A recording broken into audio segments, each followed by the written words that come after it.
आशुष बासु है। Namaskar everyone. We hope you had a restful night and are ready for the day second of the international workshop. I am Manaswini Shekhawat. And I, Ashwarya. Welcome you all here once again. We have another packed agenda today with some incredible sessions lined up. Yesterday was just the beginning, and today we will continue to explore cybersecurity from multiple angles. From threat intelligence to securing your personal data, it's all on the agenda. Without further delay, let's begin with the fourth technical session, cybersecurity in the age of digital transformation. How can we ensure that our digital world remains secure and protected from growing cyber threats? Let's explore this more with this session.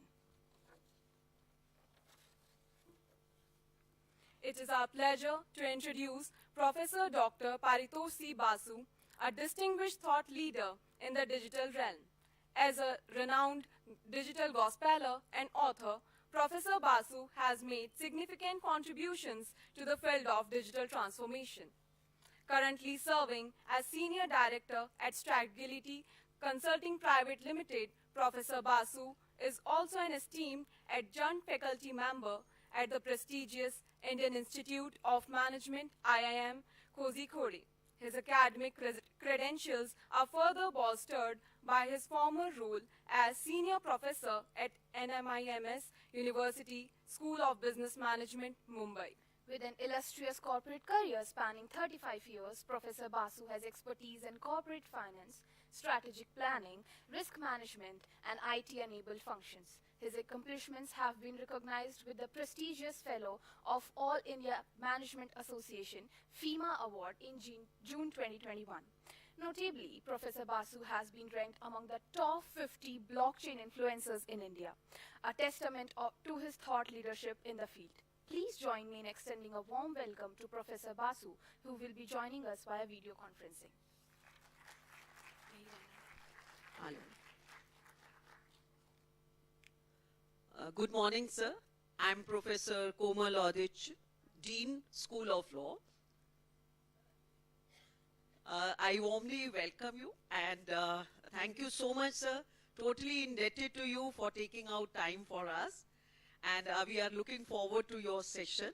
So I am with Professor M.K. Bhandari. So he would also like to welcome you to this session. Good morning, Professor Basu. Thank you for accepting our invitation. We are looking forward to a very thought-provoking and useful session from you. Welcome to Modi University School of Law. I am here physically, as you know. Thank you. Welcome.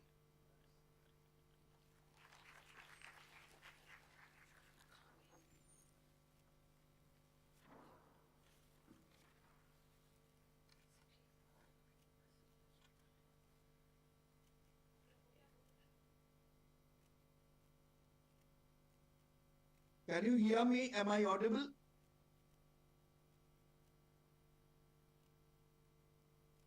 Am I audible?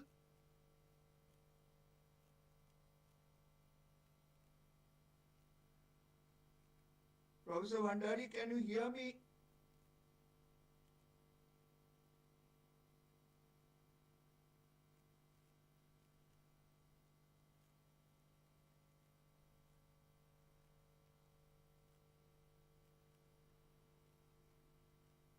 Okay, thank you.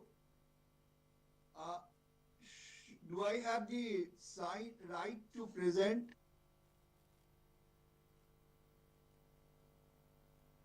Somebody should coordinate with me. Do I have the right to present?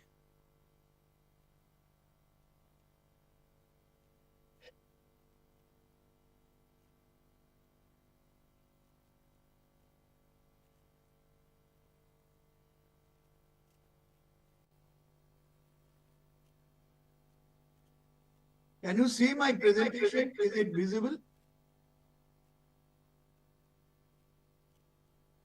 Can you see my presentation? Is it visible?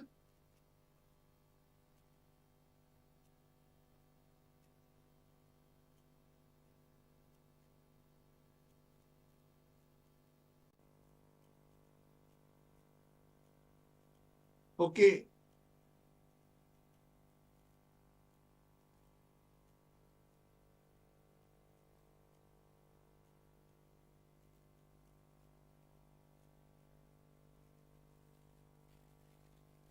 Dr. Bhandari somebody should communicate with me.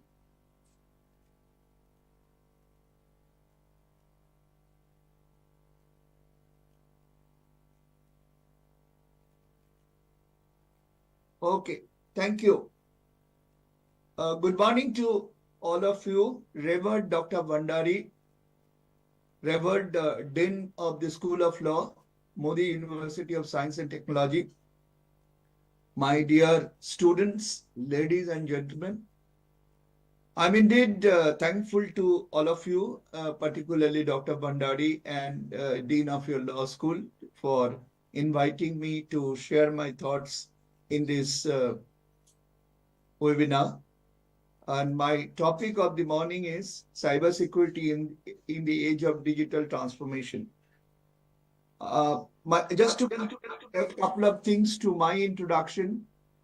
This is my book, which you can refer. It can be bought from the website of the Institute of Cost Accountants of India. You can buy this book of mine, and a lot of things which I'll be sharing just now are from my personal book. I have about 21,100 plus connection in LinkedIn. You can jolly well connect with me and remain connected. I have my personal YouTube channel, so you can connect with me through my YouTube channel also, and you can have the benefit of having the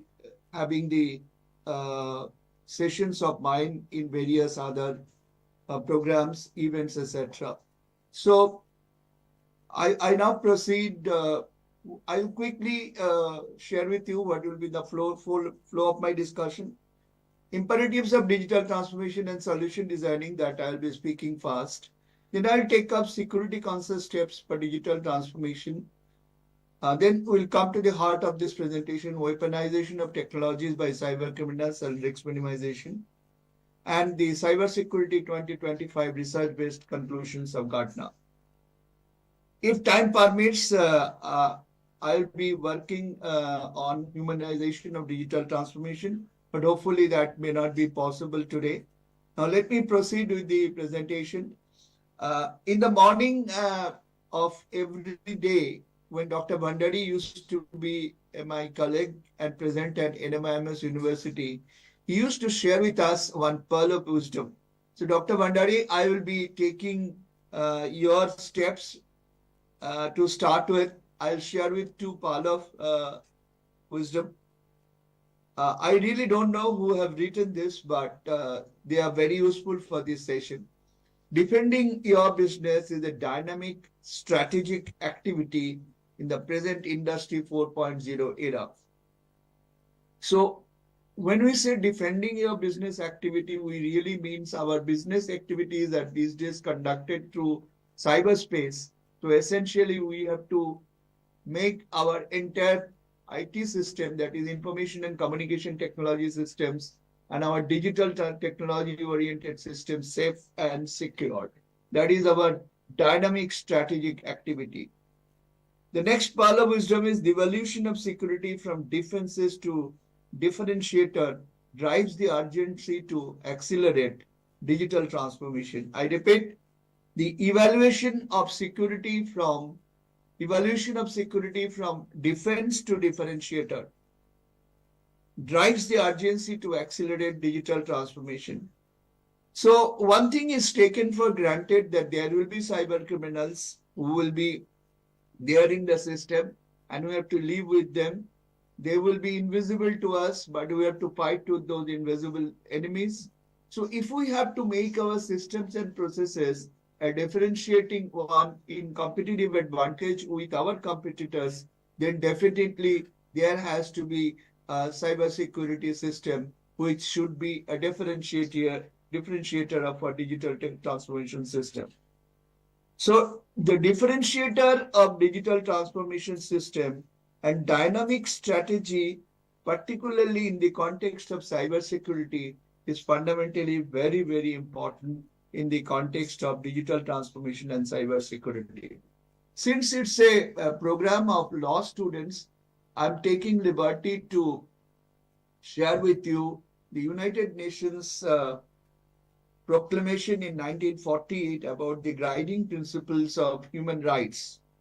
It has got 30 clauses, and out of those 30 clauses, 5 clauses are very, very important from the context of digital transformation and securitizing it with various systems and processes. Article 1 says everybody has equal right in equal dignity and personal systems and processes. All human beings are born free and equal in dignity and rights. Everyone has a right to life, liberty, and security. So, security is everyone's right. None should be subject to any arbitrary interference with his privacy. So, our privacy should be secured. So, whosoever provides me through web systems, systems and processes for conducting business with them, it should be completely secure and none should be able to interfere in my privacy. I should have all rights of freedom, and I should realize my freedom without any interruption from anybody. Everyone shall be subject to only such limitations of freedom which are only restricted by the law of the country. So unless there is a restrictive law of the country to stop my freedom, I should not be allowed, or I should not be allowed or permitted by any system which restricts my rights of freedom. Finally, OECD, Organization of Economic Cooperation and Development, saying, being able to measure people's quality of life is fundamental when assessing the progress of societies. Now, the objective of digital transformation is to achieve progress of society and do good to humanity. If the quality of people's life do not get improved, there is no purpose of digital transformation. That is the simple point. So let's proceed on that. So these two items of United Nations Human Rights Proclamation of 1948 and the OECD tells us that there are 6 fundamental cornerstones of digital transformation. First is the well-being of people. That's the most important thing. People should be better off with whatever we do. Next is DEI, or inclusion, diversity, equity, and inclusivity. It should be everybody has to have the same benefits without any discrimination from what we do through digital transformation. Security and privacy, these are two given things, it has to be. And finally, accountability and trust. So these cornerstones must have to be observed through our systems and processes. Maximization of value creation and minimization of value destruction is the motto from the commercial perspective of digital transformation. Maximization of value creation means you have to have very many business models and revenue models generated in addition to the traditional model of your business when you implement digital transformation in your organization. So digital transformation should be a source of business generation, should be a source of revenue generation. And of course, business and revenue generation are expected to create profit. In the context of your legacy business, digital transformation must allow you or must enable you to minimize your value destruction. That means cost saving, and wherever cost is not yielding benefit to the organization, those costs should be identified and saved.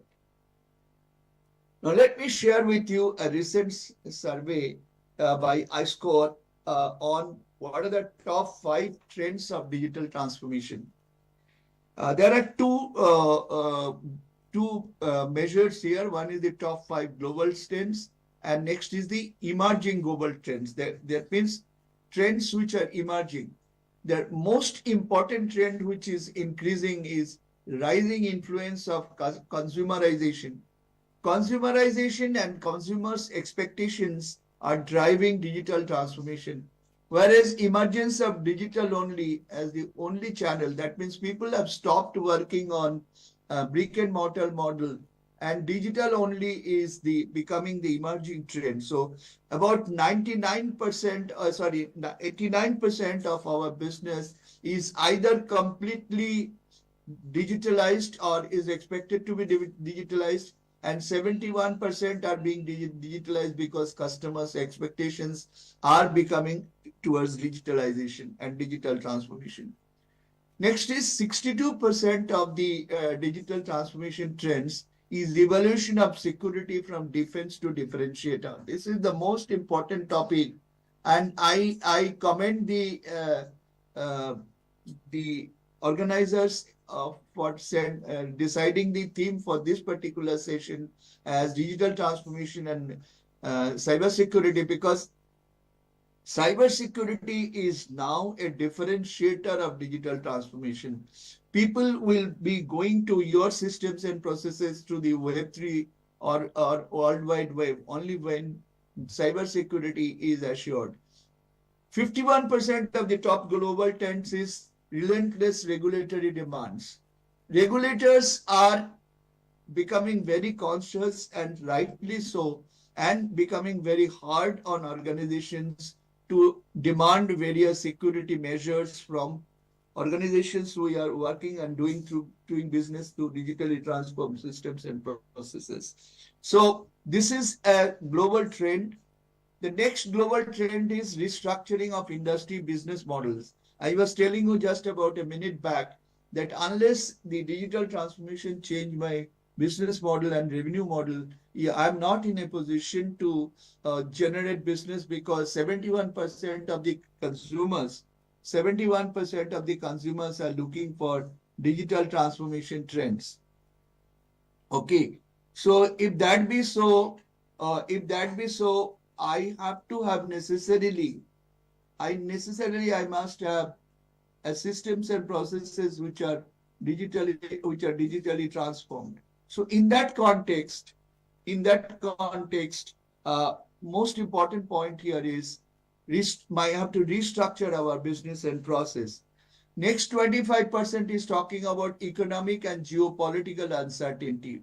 That is going to be a given thing. So geopolitical uncertainty will continue to be there. In one sense, it can be a benefit for digital transformation. The other sense, it will be a huge problem for digital transformation in terms of cyber space, and cyber systems and processes are being seen as a matter to be controlled so that your enemy is in trouble. So weaponization of cyber systems and cyber security systems are creating trouble, and we have to live with it. Population and demographic shifts are also creating a change in digital transformation system. Democratic shifts are essentially, in certain countries, there are 50 to 60% of youth population, like in India, and certain countries, there are old population. So we have to not only bring the youth into our systems, but old people have to be also brought into our systems. And the last point is emergence of IT as the driver of business. So information and communication technology will now be the driver of business. So consumerization, cybersecurity as a differentiator, regulatory demands, restructuring of industry and business models, and emergence of IT as a driver of business changes. These things are going to be the topics or features of the business in future. Now, what are the security conscious steps? Whenever you are doing digital transformation, you are starting this step with innovation. So at the very innovation stage, the guys who will decide the digital transformation systems and processes, their first job would be to really work on not only the product creation through digital systems and processes, but also to think of at each and every step about cybersecurity. So when you convert your systems and processes from analog to digital systems and processes, which most of the organizations in India, irrespective of scale except micro, they have converted themselves to digitization, where your paper and pen and paper systems are now converted to computerized systems. But digitalization is essentially when you do not work with pen and paper system. Everything you do work is through digitally transformed systems and processes. Now, digitalization does not necessarily mean digital transformation. As long as digital transformation is not in a position to create new business model for you, your digital transformation journey is not complete to the extent of one project. When I check into Amazon.com to buy a 1.5 lakh equivalent amount of money uh, to buy a, say, semi-durable product of consumers, the Amazon.com system should allow me to get into the embedded finance system. Now, what is that embedded finance system? The Amazon.com should prompt me that whether I want to take a loan or I don't want to take a loan.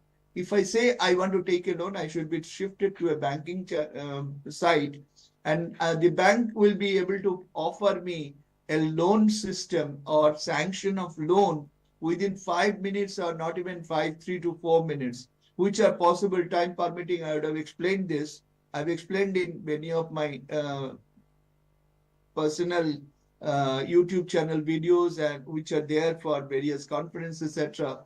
So you can see that when you are web commerce or e-commerce or quick commerce these days are generating a system where their systems and processes will be giving you embedded finance, and by the process of embedded finance you'll be able to take loans, and those loans will be granted by the bank seamlessly. You need not have to log into any other site, and night 1 o'clock we will be able to check out from Amazon.com with a loan taken from a bank just by giving a couple of your documents which are already stored in your mobile phone, and also giving your credentials, etc. So in this context, the digital transformation as a subject is complete, because not only bank is getting a new business model of extending loan to buyers of Amazon.com, and Amazon.com is getting an extended business model where his model is embedded with finance. Now, when this computing system of Amazon.com is connected with the computing systems of the bank, you will be using API, application program interface, because the computing systems and processes of these two organizations will be connected. And these connections is done with application programming interface. This is the area where cyber criminals operate in a big way. You may be knowing recently that the hardest of the hard software platform in blockchain of Bitcoin was hacked because Bitcoin and Ethereum, BTC and Ethereum, they had interchangeability in terms of changing coins. Now, both these are blockchain-based platforms, but the hacker entered into the API link, that is the application program interface link, and by virtue of hacking that particular link, they could enter into the blockchain platform of Ethereum and blockchain. As it is, blockchain is a very secure platform, but let me tell you one thing. What is most important in terms of security creation of digital transformation is not only your own computing system should be secured, but all application program interfaces with third parties must be secured. I personally want to make a statement that digital transformation not a lipstick project. The girls present there, please don't mind. Very many organizations feels that digital transformation is a lipstick project. They want to decorate their organization. Or some organization feels that digital transformation is a destination. If I take up a project and close that project, my digital transformation is completed. But essentially it is not, because technology is changing almost every month at an overwhelming neck-breaking speed. And digital transformation thus also has to change and become secure. So digital transformation is essentially a journey and not a destination and neither a lipstick project. Now coming to creating a digital solution for your customers, either to solve their problem or to offer them a new service and a product, you essentially deal with 5 elements of web, World Wide Web. First World Wide Web element is the people. They are the people who are your target audience. They are the people who are the recipient of your services. They are the people who are giving you money. The next element is which you deliver to internet is your idea. That is your solution. Your idea of generating a business model through web delivery system and earning money and also giving benefit to the user is your idea. So, and that idea is translated now as software solution. When your idea and people get together, you generate transactional data. And millions of transactional data which are generated not only from commercial transactions, but also from platforms like Facebook, LinkedIn, Instagram. This data is subsequently utilized by commercial organizations for remonitoring, re-strategizing their marketing policy, their product offerings, repositioning their products, etc., etc. So transactional data and metadata of users are very, very important. Next comes the Internet of Things. These 3 items are of no use and data cannot be utilized unless there is a device. And that particular device is an Internet of Things. The mobile phone is the most important device. At times, the drones which are used for photographing, surveillance, delivery and logistics arrangement, etc., etc. Those are also considered as Internet of Things. Internet of Things are those devices, including your wearable device, which will be either a watch, smartwatch, or a smart spectacle. In future, you will not be perhaps using any phone anymore. Your spectacle will be your anything and everything, and you can control your systems and processes through voice. So these are all your Internet of Things, and Internet of Things again goes into people. So these 4 things are so interconnected that at any point of time you'll be having an interference or intervention of the systems and processes of yours. Now, these guys will be behaving in a particular manner. All your customers, all your solution providers, all the regulators, all your data generations will not be similar. Those will depend upon the behavior of your users of the systems and processes. And those behaviors determine how the security system will be vulnerable, how much the security system will be vulnerable. Therefore, from the context of the business, things which are cornerstones are trust, ease of application, shared value proposition, value experience, security and safety, and sustainability. So all these have to be ensured when you do a digital transformation process-oriented technology intervention. Now, when you do technology intervention, your business remains as business, of course. What you were doing in your earlier legacy systems business, that business remains same. Your customer community may be enhanced, if not remaining same. Products, either your physical products or your service product, some products could be new and some are new service products like quick commerce, e-commerce, aggregation systems for your food ordering, etc.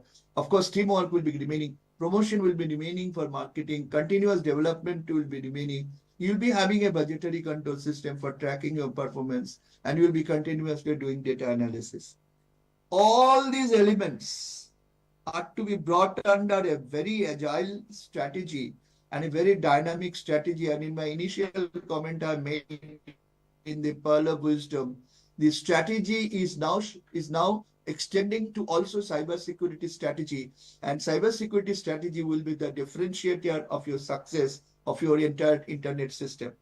But the problem here is the internet system will be there, but you will be also living with a group of people called hackers and cyber criminals. So these cyber criminals will not allow you to live peacefully. Those criminals will be using the digital technology with an ulterior motive. You are using the digital technology with a motive to serve the humanity, and they are using digital technology with a motive to criminalize their functioning. And by this process, they will be either taking away data from your system and selling in the dark web, which will be finally again used for doing white web systems. I don't want to explain that. Your email ID and phone number will be sold in the market, and buyers of those, they operate in the good market. They are good people. They will buy those data and then bother you to various systems and processes. So the point I was trying to make is that the Internet of Things, which will be using, that is the devices, will be having 6 different contexts. The first context is the device connection, IoT connectivity, and embedded intelligence. The second context would be data sensing. That means tomorrow, if you sleep, your pillow will be telling your doctor what is your heartbeat, what is your pulse beat, and how many times you changed your side of sleeping. So sensors will be definitely used in digital transformation in a big way. Those data which you use from your devices will be transported to the service provider and also other people who will be connected in the system for conducting analysis. Those data will be generated and transported, and then the data analytics will be conducted. And through this process of data analysis, they will generate new ideas, they will create new purpose, and they will create either new solution or they will create new smart programs. Of course, there could be indication of cybersecurity need also. Next comes the data value. That means this data will generate new strategies for them, and insights from the data, when they generate new strategies, they will create new business models, and finally, they will service with a new motto to the humanity, and it will create value. So, point I'm trying to drive home is that digital transformation can create so much good to humanity that we cannot keep it away, because cyber criminals will reach harm to us. They will be there, we'll also be there, but we have to have so much of security measures taken so that we will be able to fight them out. So whatever I have spoken with you so far can be converted into this slide. This slide talks about that when you bring technology to people, connect people with technology, you create for various purposes of conducting business and rendering services, including by government organization and commercial organization. You create data. Now, data analytics is done by using data science tools, and you get a lot of insights from the data. These insights from the data helps you to take new sets of actions, find out new areas of demands of the people, generate your new thoughts and strategies for doing business. Then you again take action of your new thoughts for either giving new products and services or existing product and services served to them in a much better way. And when you do the new action implementation, again you go to this space and generate the data from the new ones, and again the whole data gets generated and cycle gets operated. So this is a continuous process of digitization, analytics, and operations, where technology and people generate data and documents. Data science analyzes those and create inferences and create insights. And then the process is further developed and new solutions are designed and new ways of doing business continues. But there is a matter of worry in this world, is that people are essentially using very many AI tools and AI related technologies, including AI, generative AI, agentic AI, OCRs, and RAGE, etc., etc. Blockchain has not found its applications much. If blockchain would have been used in a bigger way, I personally feel there would have been much safer position in terms of encrypted securitization system, security systems of blockchain, because blockchain believes on decentralized infrastructure and reduces cost. It gives you enhanced privacy and ethics. It is an open source collaboration system, so makes your software much more democratic, and a democratic access. And this democratic access can be utilized with the help of infused AI systems and processes to generate a lot of business intelligence and insights. And blockchain ensures to smart contract, a lot of content authentication and verification, and it also runs with an efficient autonomous transaction processing system, and customizable AI agents also created and embedded into the AI systems. Because AI is now an integrated part of blockchain, and blockchain transactional platform, whatever is done in the system, are completely encrypted, and encrypted at times with static algorithms, at times with dynamic algorithms. So the entire blockchain system, if it comes and if it replaces the existing legacy or portal-driven solutions, then I think cybersecurity will be much more easier as a phenomenon. But we are very sorry to tell you that blockchain is not picking up, and that because blockchain is not picking up, cybersecurity and cyber criminals are becoming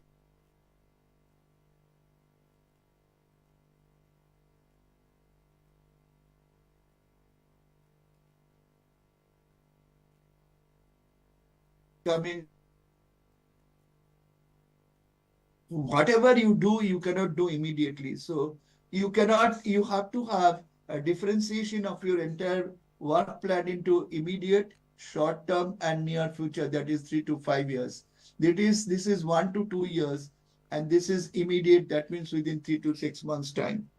So what are your immediate requirements? Your immediate requirement, which you have almost fulfilled, is digitalization, and you have to create a safety fence and robotic process automation for doing the safety fence to operate without any human intervention. That means when a cyber criminal tries to get into my system, the robotic process automated security systems of mine, intelligent security systems of mine should save me. The system should be working in a manner that it should create a situation that cyber criminal cannot do major harm to me, and there will be a minimization of value destruction. And I should be able to work with the blockchain in a multitasking environment. Of course, I am talking about those who have already implemented blockchain.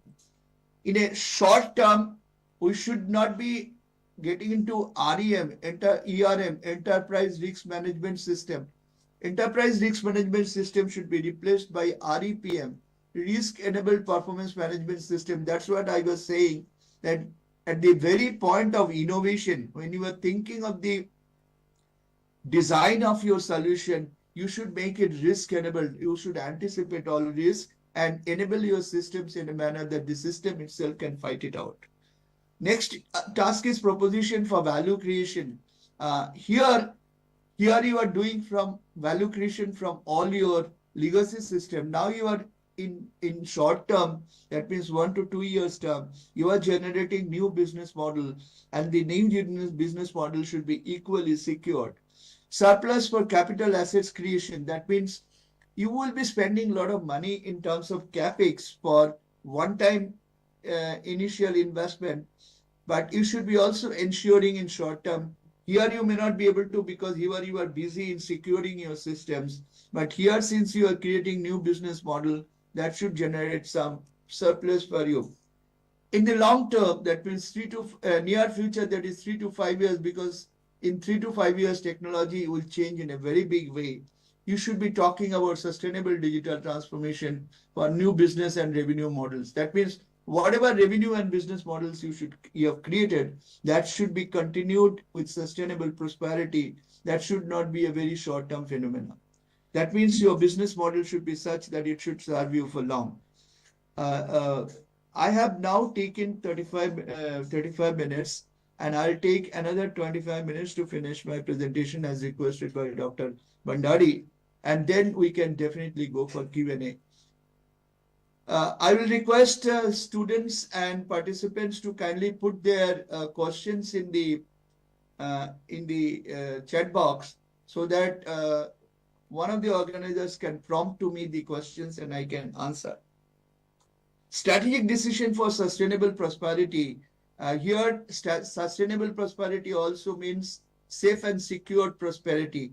So safe and safety and security and cyber security should be a part of your strategic decision in the long term. And finally, robotic process automation. You will not only do robotic process automation of your business processes, you should also do robotic process automation of your security processes, where the security guardrails will automatically get triggered through a robotic process software, and the cyber criminals should be able to be blocked at the gate itself with the help of those guardrails.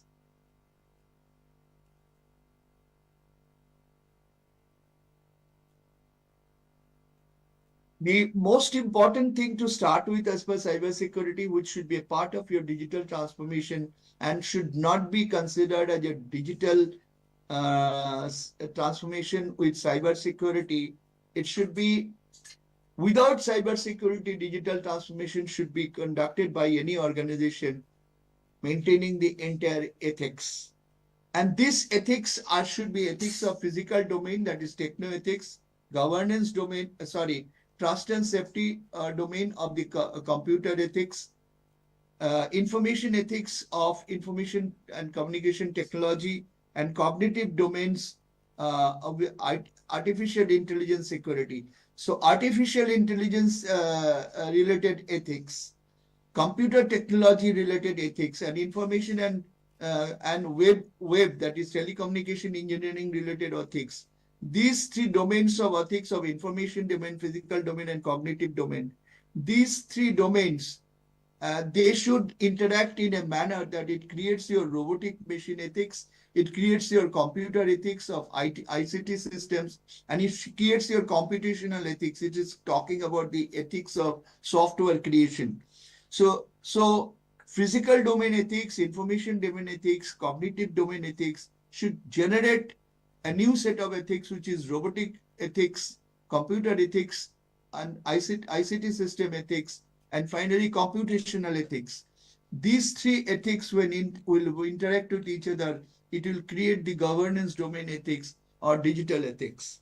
So ethics, I repeat the word ethics, and Dr. Bhandari will definitely cover this with his information and observation and comments, that ethics is not a part of cybersecurity.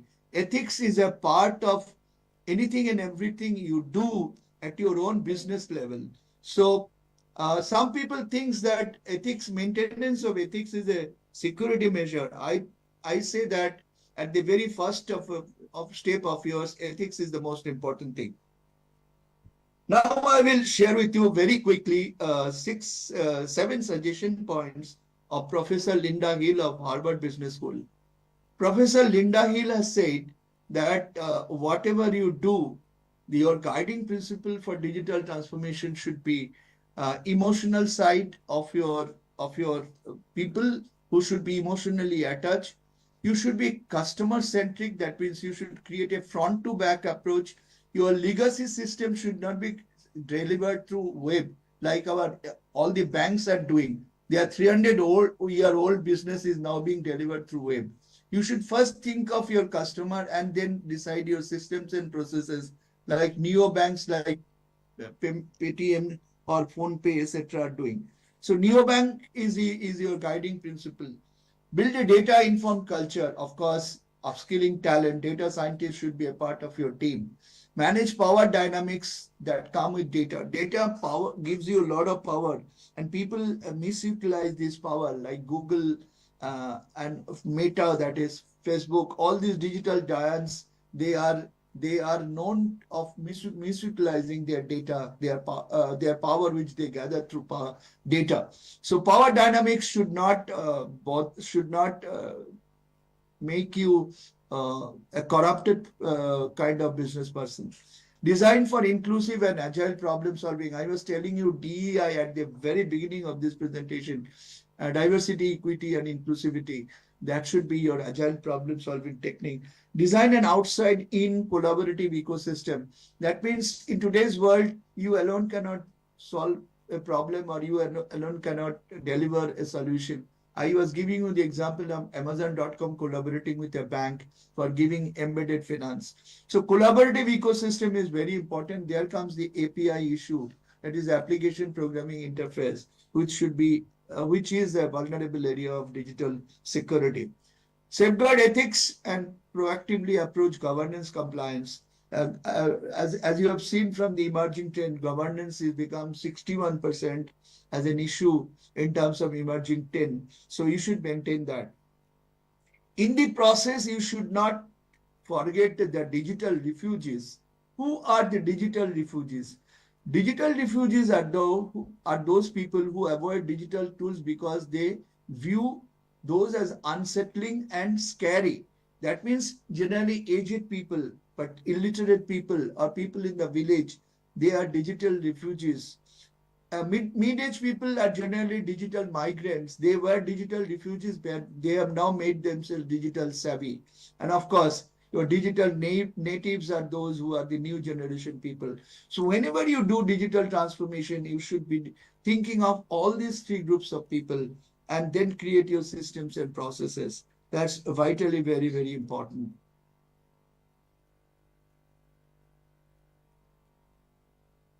Now my point is weaponization of digital technology by cyber criminals, dimensions of security risk and risk minimization measures. This is the last segment of today's presentation because due to shortage of time, I'll avoid the humanization part of it. Systemic cyber security risks is very important, and during the cyber security threats, digital transformation and digital technology implementation is to prevent interruptions. Essentially, entire British healthcare system was interrupted one fine morning and nothing could be done. Even a patient could not be prescribed medicine based on blood test done yesterday night because the entire computing system was hacked. It should not come to a standstill. So your cyber security risks from technology are coming from malicious activities or unauthorized access by attackers. Malicious activities at times can be done by your in-house people also. When an attacker comes into your system, he steals your sensitive information, he alters your software, he destruction he creates in your system, and all his objective is to extortion. They want to release your system by taking ransom of millions and millions of dollars. That has become a new business model. So when you talk about risk and when you think of cyber security risks, you think of this particular hexagon. What are the sources of risk? One is the macroeconomic risks and one is the geopolitical risks, which is already happening. Digital technology is being weaponized for fighting wars in the cyberspace. I don't want to explain this. You must have seen what anything is happening, and I don't want to even name the countries. Digital interdependencies you are having because you are as an Indian bank, you are working with an MNC organization who is offering e-commerce. So you are dependent his systems and processes. He is dependent your systems and processes. Cyber is a source of problem. This cyber problem comes to your shared models, when your systems and processes are integrated. your home computer is connected with Netflix. So Netflix is sharing their software systems with your laptop, and your laptop is connected with many other. So since you are delivering the solutions at the cyberspace, your systems are open to vulnerabilities which can come through other systems. Gaps in entity-based regulation. You cannot expect that all your entity with whom you are connecting, they will be having totally secured system. There can be gap. Next comes from size. New drivers of financial exclusion, which you cannot do. When you create a cyber solution, you cannot say that I will give it to only HNI or I'll give it to only cyber security clients and customers. That's not possible. An emergence of sourcing influence. A lot of influences are taking place. That means through Instagram, Facebook, influencers are influencing, and those influencers are making you to get into either good areas or bad areas, and you fall in trap. I don't want to describe this because people will be unhappy with me. So what type of cyber threats are there for which you should create security? One is the data breach. Second is the ransom attack. Third is the identity theft. Next is the DDoS attack. App vulnerabilities, POS, malware. That means when you insert your card or when you go to scan a QR code of your vendor, it could be that you are scanning somebody else's QR because somebody else must have pasted unknowingly his own QR. Next is brute force. When cyber criminals are brutal people, they ensure that you are hammered time and again. And finally, your internal threats, which is very, very important to take care. This should be your first area of attack. Okay. So 37% of cyber criminalism works with identity theft. And identity theft comes from phishing. You receive telephone calls to be digitally arrested, phishing emails, social media feed, data leaks, document theft, SIM cloning, hacked credentials, disposed documents. That means when you buy something from Amazon or Flipkart or quick commerce people, you throw the package without tearing off the bill on it. That becomes a source, and your cyber criminals come and become friends with your housekeeping people, and they sell those documents, and thus cyber criminals get access to your data. So this is a very interesting area of without any computing system, your data getting theft. When you come to an operating system, where from cyber criminals get hacked data, what is the acquisition layer? That is your KYC layer. Next is your login layer when customers coming, and next is your transaction layer. All three layers, people generally feel that this is the front end with the customer. So if I protect these two layers, this layer is automatically protected. But you know, cyber criminals are much more intelligent than you. They know how to hack all these three layers. So what can happen to you as an user of apps which is given to you by your cyber service provider? It can damage your credit score. It can mule your bank account, which you have seen. Your bank account is being used by people of fraud creators. Your account will be taken over by people. You will not be able to even operate it. And emotional distress, which happens to you, are the sufferer for it. So all these are very, very important for you. You must be very careful that you do not fall into 30% group of people where maximum fraud takes place. And of course, you must also, whenever you download any app from any system, you must read through Google or any other system about this dependability of that app. Be very careful.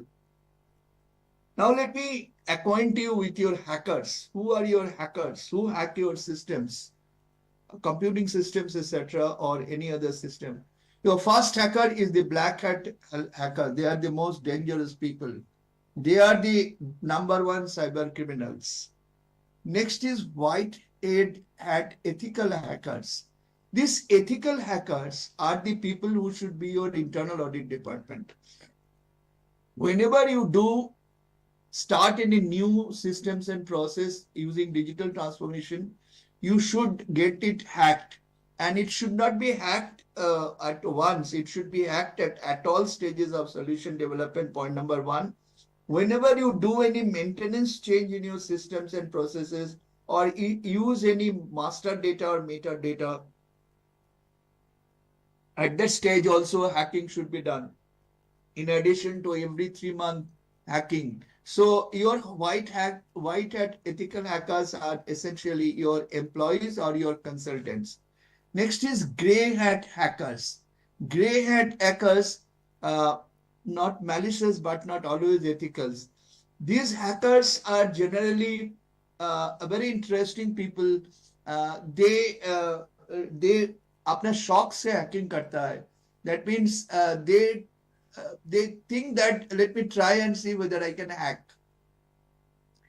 And when they have the pleasure of hacking, then they may transfer themselves as a vigilante hacker. Vigilante hackers are generally called NGOs of hacking world. That means they do not hack your system for taking ransom money from you. They hack your system to make you alert. Hey businessman or hey company, your system is vulnerable to hacking. I have done this hacking. These are my observations. These are the areas through which I could hack. Please be careful and correct your system. This is the gray hat hackers. Gray hat hackers either become a vigilante hacker or become a black hat hacker. Okay. Now, green hat hackers are the hackers who have just come out from the technology school and just have become an unskilled hacker. Now, in order to see whether they can hack, they hack your system. Now, these green hat hackers either can turn into a white hat hackers, or can turn into a blue hat hacker, or can become a vigilante hacker, or can finally become a black hat hackers. So they are the people who are undecided about what is the purpose of your understanding hacking. And blue hat hackers are the vengeful hackers. When vigilante hackers or white hat hackers, suppose you have appointed a white hat hacker, he is in your internal audit department, but somehow you have punished him wrongly, you have sacked him wrongly, or you have asked him to go because you don't want to keep him anymore. This guy will turn into a blue hat hacker. He will become a vengeful hacker. He knows that I know everything and anything of this company. I will hack and go for ransomware. Or I will join a black hat group and become a extractor of money. So be careful. Be very, very careful of dealing with ethical hackers. They are highly paid people in your system and they should be highly paid. Now, how a hacker works? A hacker works in a very simple way. They spawn a malware in your system. They launch the hacker. Then they go for reconnaissance. Reconnaissance is a military word. It does mean exploratory survey. They don't straight away ask malware. They explore that exploratory survey, that whether I can be detected, my that I have entered into system, whether they could detect me, who am I, where from I'm hacking, which is my system.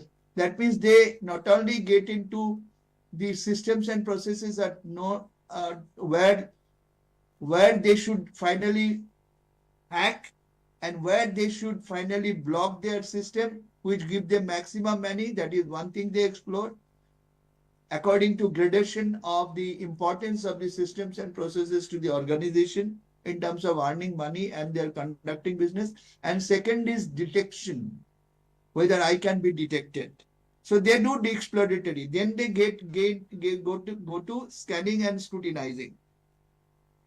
Then they at this point also they don't hack. At this point they go into data, scan and scrutinize the data. and they see whether they have picked up the right place, they have gone into the right place which they have detected through exploration, and then they block.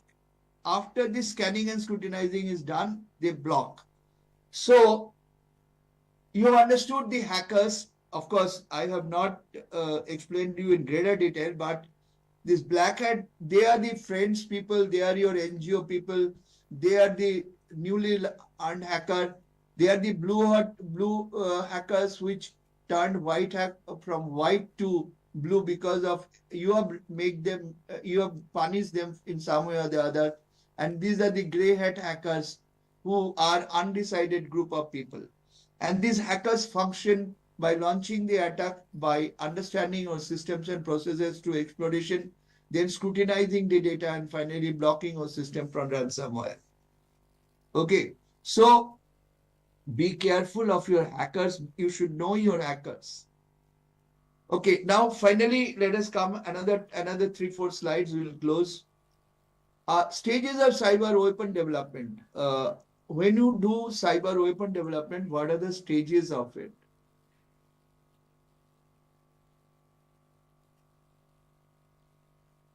Understanding the stages of cyber weapon development is crucial for you because how cyber attacks are orchestrated. Each stage represents a critical step in the life cycle of a cyber weapon. Cyber weapon is, from your perspective, it's a security measure. For hackers' perspective, it's a measure for collecting money from you or blocking your systems and processes if you are a government agency and using it as a weapon for war. First is reconnaissance, that is gathering information about the target. Weaponization, creating or modifying malware. It's not always they block your system. These guys at times rewrite your software, and whatever you will do, you will find that you are doing only wrong things and not right things. So that is, and what they rewrite, they will only know, you will not be able to know, so that you can correct it. And thus they take money. Next is delivery, transmitting the payload. That means after they do these things, the malware, they transmit into your system. Then they executing the payload to exploit the target vulnerabilities. That the malware which they have launched, they will now give it an execution order. The moment it is execution order, you will be vulnerable. Your systems will start behaving funny, or your entire computer will be a blue screen. That means you know somebody has hacked you. And finally, command and control. You will not be able to control your system. Somebody else will control your system. That's why it is said that the traffic control signals in the streets of foreign countries, if it is supplied by a different country, those traffic control signals, they can also, this foreign country who has supplied you the solution or the hardware, they can carry those data into their own country. And if there is any movement of any very senior country statesmen or ministers or important people, through traffic control signals, they can create problem and they can weaponize those information for their purpose. So this side, after they have understood that the power of their weapon which they have created, how the cyber criminals weaponize those. There are various techniques to exploit your vulnerabilities after they hack you. First is ransomware, malware that encrypts files and demands payment. They will demand payment from you, and other than that, they will not withdraw the malware. Trojan horse, malicious software disguised as legitimate, gain access. That means they will put in malicious software into your system so that anytime and every time they can gain into your processes, and suppose they can raise a check from your bank account and they can transfer the money to their bank account. You will not be able to know. You will feel that it's a legitimate transfer as an auditor, but essentially it is done by a hacker. They will give you a worm. self-replicating malware that spreads across the network. They will worm like virus. They will put one virus into your system, and since your system is connected with very many softwares and computers, this worm will affect all your systems and processes. These worms and viruses operate almost in the same way. Malicious codes that attaches programs and spreads between systems. And last is rootkit, tools that hide malware and maintain unauthorized access. This guy always maintains that in your system, and anytime and every time he wants, he can get into your system. Guys, only 5 more minutes, I'll be through. So, character of interactive intrusions could be manual intervention, could be persistence intervention, could be lateral management, could be data exfiltration, could be customization, as I was explaining to you. They can manually navigate your system. They can manually navigate your system. They can persistently work in you. They can do a lateral management of your system. Anything and everything they want, they can do. They can data exfiltration and they can do customization. Now, let me tell you one thing. At times, you can be a fraud. You can be a creator of your own trouble. You as an user. As a corporate house, you can use artificial intelligence for job displacement, which at times is not an ethical practice. You should find a different job for your people who are getting displaced. As a business manager, you can be biased in applying digital transformation software tools. You can yourself be so negligent that you can put your own privacy into stakes. Through using of GenAI type tools, you can create yourself defects. Since your knowledge is very limited, you will not know that you are unknowingly harming yourself. There can be persuasive AI, which can create harm to you. You can yourself weaponize your system. That means unknowingly you will do harm through software creation by the new you. Ethics, which I told you that for the first event of your digital transformation life as a security measure should be the evidence of ethics in whatever you do, which is a matter of heart and brain. And of course, seeking power because you are in possession of lots of data, either of yourself or your competitor, etc. So these are the cases of risks which the cyber criminal is not responsible. You as a corporate or individual is responsible. So be careful about one thing, that you do not get into all this. Now, finally, I will give you the definition of cyber. All along, I'm talking about cyber. You can see, Dr. Basu, आपने तो cyber ही define नहीं किया. You are talking about cyber criminals. I always learn anything and everything from Oxford Dictionary. I believe that is the best book of the world to learn. Relating to or characteristics of the culture of computers. Relating to or characteristic of the culture of computers, information technology, and sorry, there is some problem in this. One, just give me 1 minute.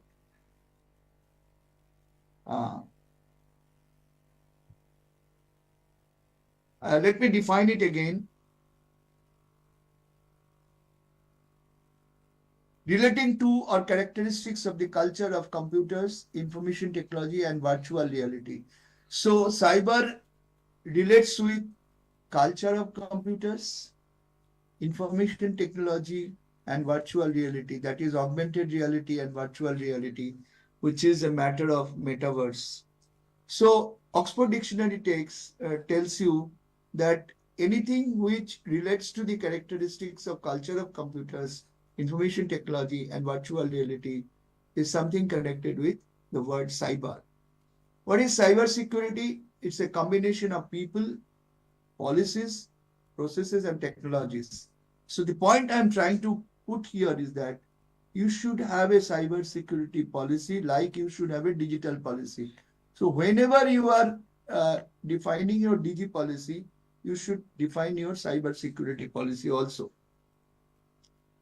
And subset of measures for cyber security are operation technology, information technology. Operation technology should be including your robots. The robots you operate in your factory, like in car industry. Application programming interface, that is your APIs, Internet of Things and Internet of Things and Internet of Sensors. Whichever sensor you use, those are something to do with your cyber security, information security and operating technology security, and finally your handheld devices. So these are operating technology, robotic process automation, your own devices, your own computer, your own telecommunication system, your APIs, your IoTs, your operation technology related issues. These are all important for your digital technology. And finally, these are your security measures. I'm not explaining these security measures. I do not know whether Dr. Bhandari will circulate my papers to all the students so that you can finally, or participants, so that you can finally see this in future.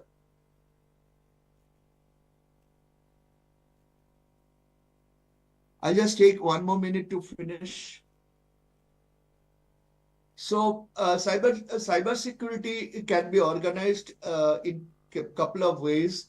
One is the collaborative way. That means you and your external party, or within your system, there can be HR department system, there can be production system, there can be financial systems. You should put in a collaborative manner, and you must put in a collaborative manner. You should have an integrated chain of cyber security. You should not compromise with your distributed security tools, and you should have enhanced capability. Of course, for effective management, you should have a cyber security risks register and cyber security risks policy. 8 dimensions of cyber security are cyber security integration. As I was telling you, all your systems and processes should be under one umbrella of cyber security. Integrated security platforms. You should not trust anybody. All your cyber security will be designed in a manner where you will think everybody is a criminal to me. If you have an internal cloud or an external cloud, that should be in your domain of security. You should have a resiliency at all circumstances. Your people should be perfectly trained with cyber security skills. AI-powered threat detection should be there. I was talking about robotic process automation of cyber security, and finally employee training programs. So these 8 dimensions are very, very important. Ethical hackers I have already spoken about. You should make the ethical hacker to hack your web application, your system applications, your social engineering application, your web server, that is your cloud, etc., and your own internal servers, and your wireless network. All these 5 elements you should be hacking together. You should follow the COSO format. I'm not going to explain this in detail. You should follow the COSO format for converting your cyber security system from a reactive system of enterprise risk management of cyber security to a proactive system of risk-enabled performance management. And there are many points are there which I have almost discussed all these things in the process. And this is the structured presentation of how REPM should be done. You should not adopt safety pin technology. Whatever technology should be there, that should not be unstructured. That's why I was talking about integrated umbrella of cyber security. You should not protect only the outer periphery of your organization. You should protect the organization in all measures. That is not your only KYC system or access control.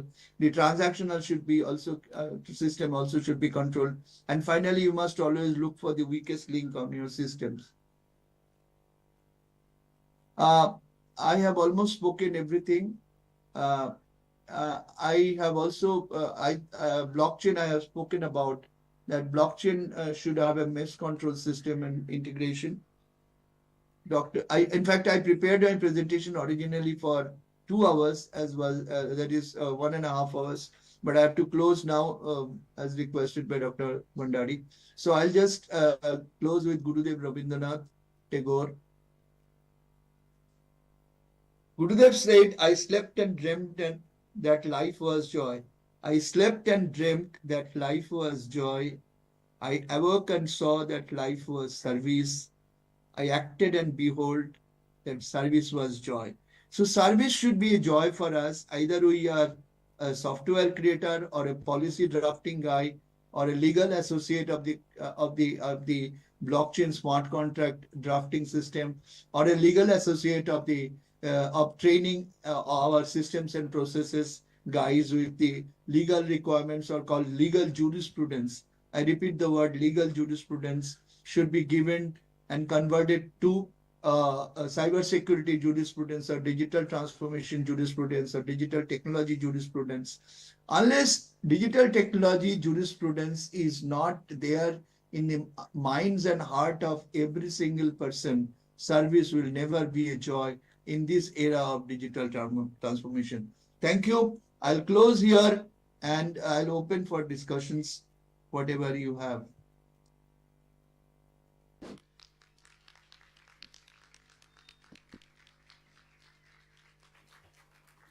I would like to make some comment before you invite question answer, as you wanted me to.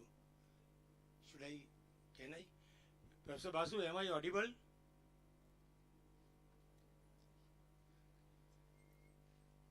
Professor Basu? The first question comes, are any software or apps which make common people from cyber crime? Yeah, Android phones, that means Samsung phones have their software which protects your own phone device, which from various problems and cyber criminals. But iOS, that is the Apple phone, is already having their inbuilt system. Apple is a risk-enabled performance management system where Apple's phone software is by itself a cyber criminal protected software. And Samsung software, you can download another software for protecting your systems. That is own handheld telephone device. Coming to your computing system, of course, there are plenty of softwares which can serve as guardrails of your system. Sir, one question, how to know and identify about hackers? I have explained to you about who are your hackers and how to identify them. But whether the hacker has already entered into a system, you'll only come to know when you get a blue screen. Like a few months ago, the blue screen was received by the federal Treasury of America, where the guy who maintains the federal Treasury Department, they, while maintaining the software, kept an open area through which Uncle Sam's, that is US's Treasury, Federal Treasury was hacked. So you should be very, very careful when your system is accessed by third-party service provider. That service provider can be your consultant, can be your computer service provider, can your digital technology service provider. They should be made very careful in terms of they do not leave any scope for cyber criminals to enter your system. Question from Dr. Pooja Jain. With the rapid pace of digital transformation, what do you believe are the biggest challenges organizations face in maintaining robust cybersecurity measures? Ma'am, I have already explained to you all these things through my various slides. What are your biggest cybersecurity measures and challenges? If you need a specific,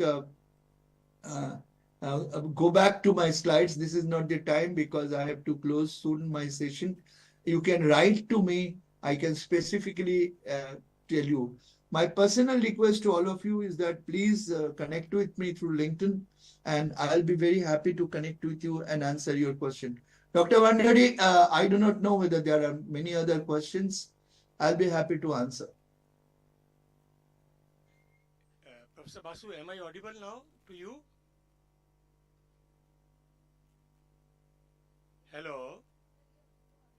Professor I Basu, can't hear you. Whosoever is speaking, I can't hear him or her. I am speaking, M.K. Bhandari.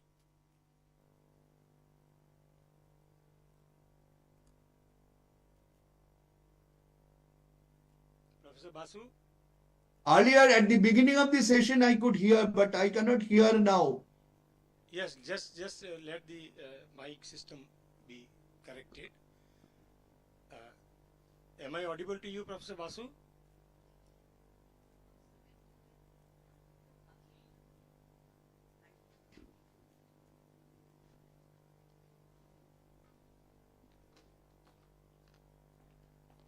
Professor Basu, am I audible to you now?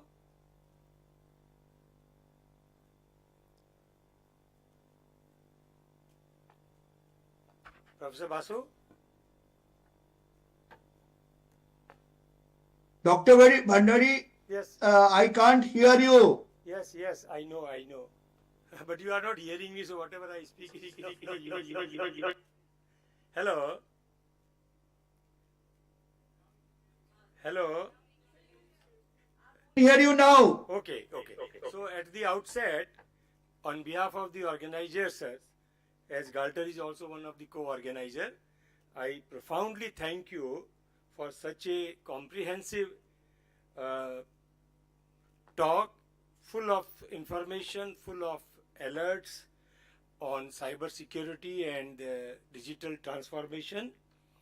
I agree with you that digital transformation and cyber security is not a destination, it is a continuous journey when every day we are developing new tools and technologies. So we have to be always on toe and update our systems periodically. Second thing, you have talked about the ethics. Yes, as long as the legal and regulatory framework is not put in system and effectively implemented, I think it is the ethics that should guide our endeavors, our actions. But the unfortunate part with ethics is that in this commercial world, the ethics are sidelined. They are proclaimed, they are put, but they are seldom followed. That is a big challenge because ethics need self-discipline. That's the first thing. It's a self-imposed controls of do's and don'ts. And for that we need a very matured system, a very welfare-oriented system which is directed toward the humanity and human welfare. And one point, if I may suggest you, Professor Basu, you have used the word lipstick, correct?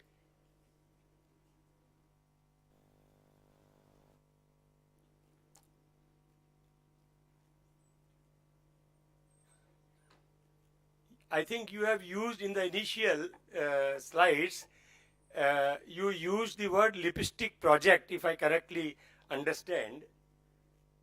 Yeah. May I suggest you that we are in this age of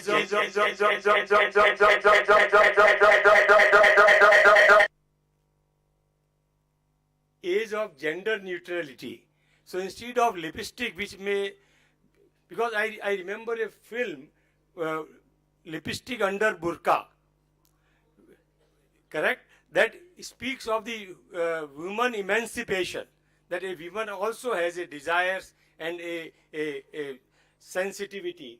So can I suggest, just a suggestion on the lighter side, instead of using lipstick, can you use cosmetic? That is a gender neutral.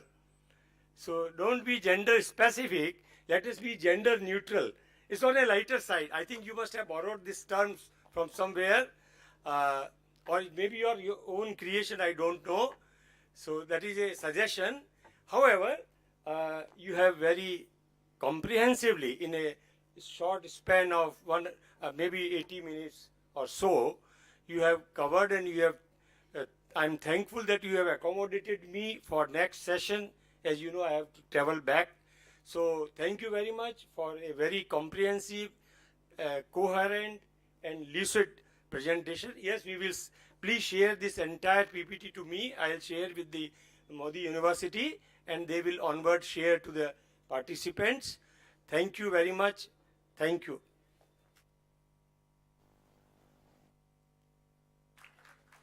Sir, on behalf of School of Law, I profusely thank you for a very, very informative session. In fact, now we are going to refer US dictionary. We came across many new words, digital refugee and all, and a very good suggestion. In the end, as a dean, I accepted that we must introduce digital jurisprudence also, because I think when we see India, we are going for digital India. We are really promoting that. But as far as the cyber attacks are concerned, India is at number 2 next to US, you know.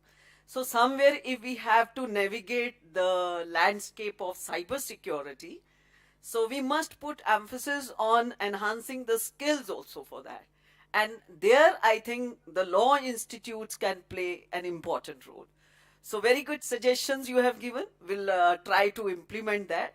And thank you so much, sir, for a very, very enlightening session. Thank you so much, ma'am. And I can be, if I am of any help in future, you can definitely connect with me. Thank you so much.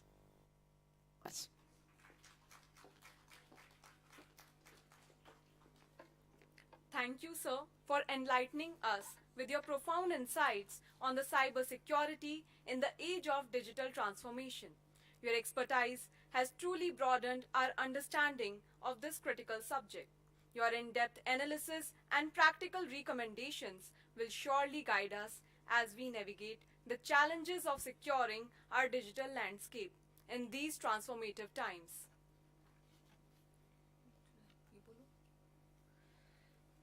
I would like to express sincere gratitude to Professor Basu for taking the time to engage with our questions and providing such detailed, thoughtful responses.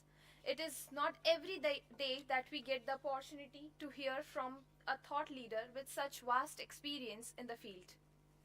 Thank you so much, sir.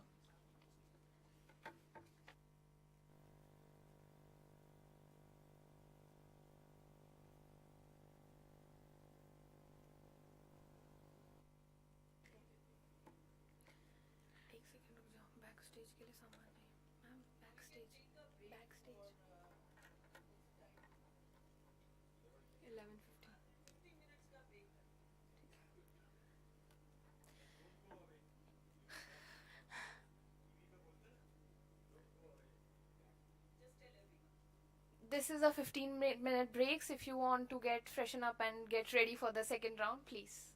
I request everyone to disperse for 15 minutes. Thank you, everyone.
Welcome back everyone. Let's begin with the fifth technical session.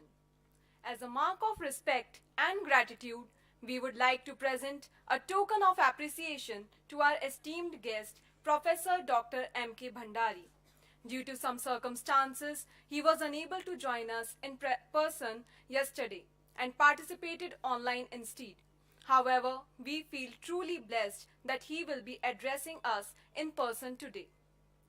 I would like to request Dean School of Law, Professor Dr. Komal Aditya, to please come on the dais to felicitate Professor Bhandari.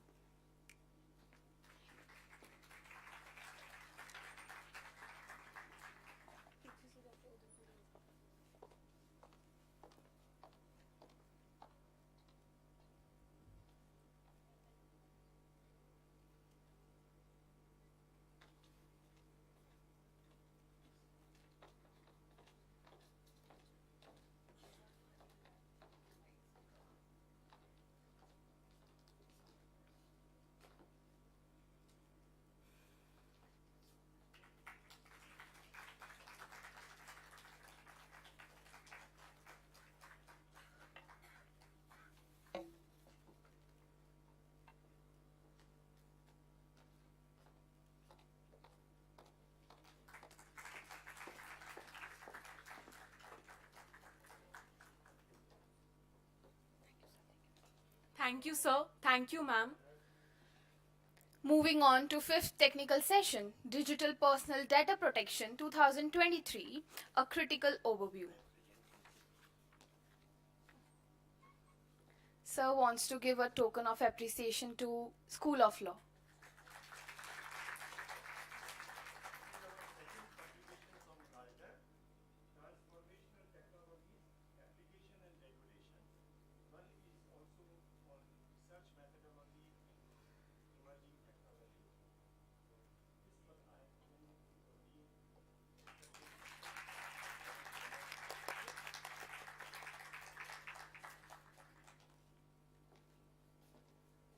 Thank you, sir. Thank you, ma'am.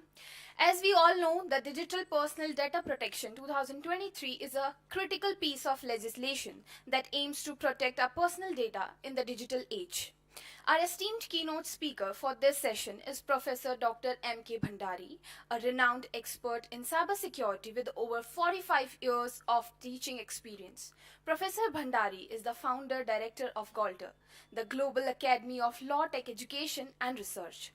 He has also served as the Dean and Director at Amity University, Mumbai, and the Dean of the Faculty of Law at J. Narayan Vyas University, Jodhpur, Rajasthan. Today, he will share his expertise on the critical overview of the Digital Personal Data Protection 2023.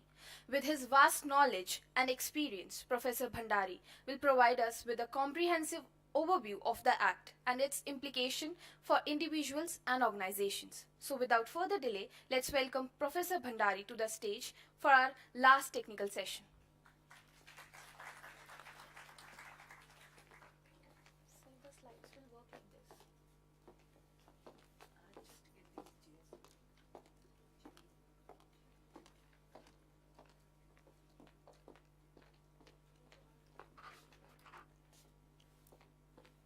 Good morning, Namaskar. It's indeed a great honor and privilege to associate with Modi University School of Law in organizing this 2 days international workshop on cyber security and data protection in the age of digital transformation.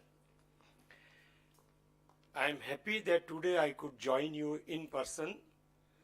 Yesterday I could not, but it was my pleasure that I attended all the sessions from beginning and in online mode, and I found a lot of enthusiasm and a sense of participation from all the participants.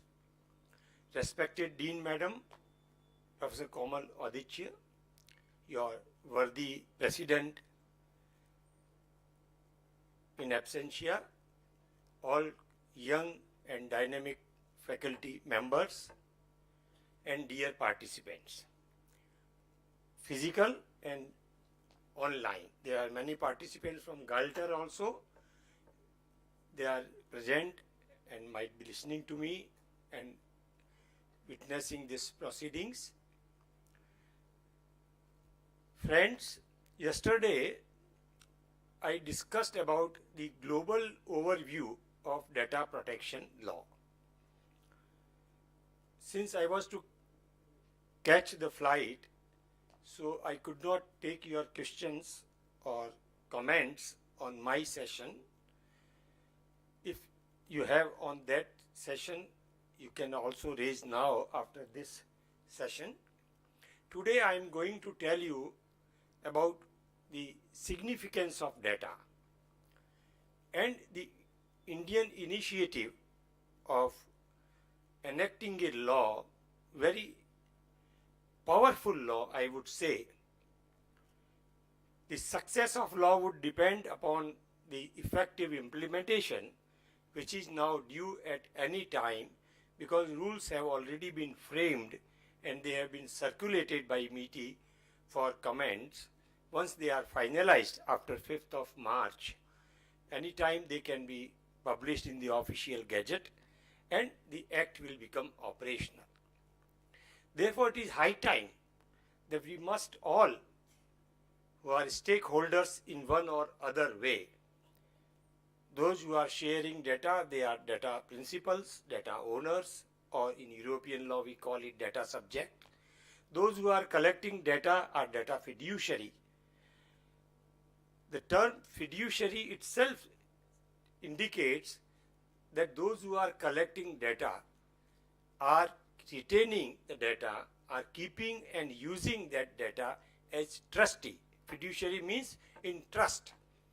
So the trust reposed in the data collector, data fiduciary, has to be fulfilled and it should not be misused. That is the main theme of this data protection law. Let me start with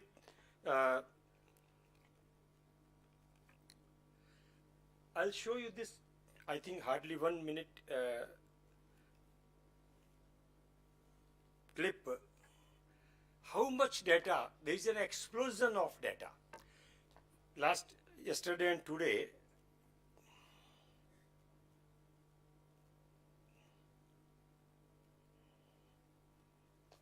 how can it,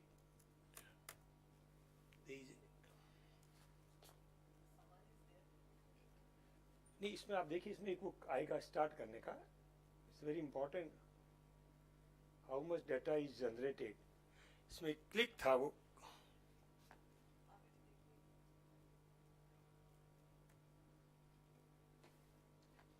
इसमें एक icon था वो start करने का है क्या दिख रहा है नहीं sir it's a slide show है तो आपको ये आपको ऐसा करना पड़ेगा नहीं वो तो ठीक है ये वीडियो चलाने के लिए इसमें वीडियो आ नहीं रहा है वीडियो ऑलरेडी इसका ऑन है कहाँ है ये इसमें ये टाइमिंग से आ रहा है तो ये क्यों नहीं चल रहा है पता नहीं सर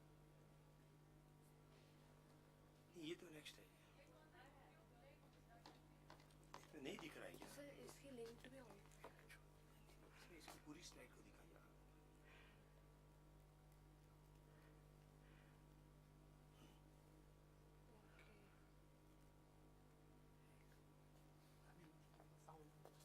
टाइम नहीं है अच्छा okay so this video will show you how much data we generate हम लोग जब मोबाइल फ़ोन लेते हैं तो हमको 1 GB data 2 GB data service provider देता है और उससे हम लोग आराम से अपने व्हाट्सएप और इंस्टाग्राम यूट्यूब सब कुछ चलाते हैं देखते हैं आप इमेजिन कीजिए world over huge amount of data is generated every moment, every hour, every day.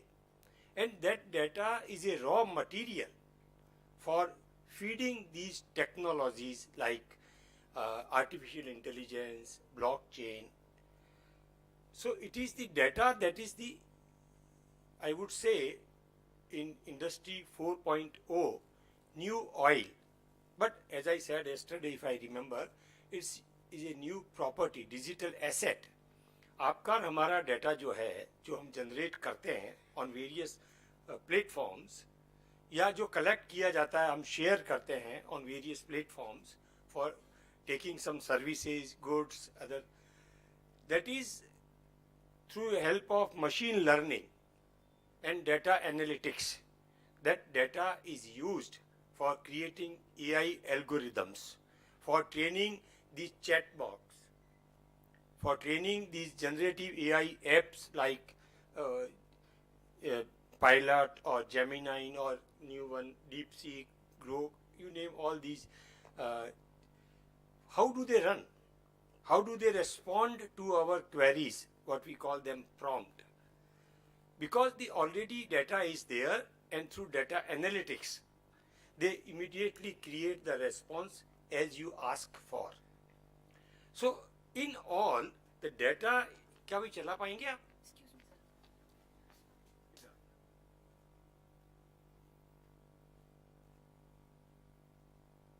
चल रहा था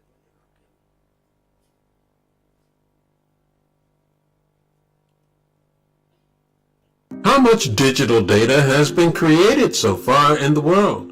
In 2020, the amount of data created reached a new high of 64.2 zettabytes. But what is a zettabyte? It's a 1 followed by 21 zeros.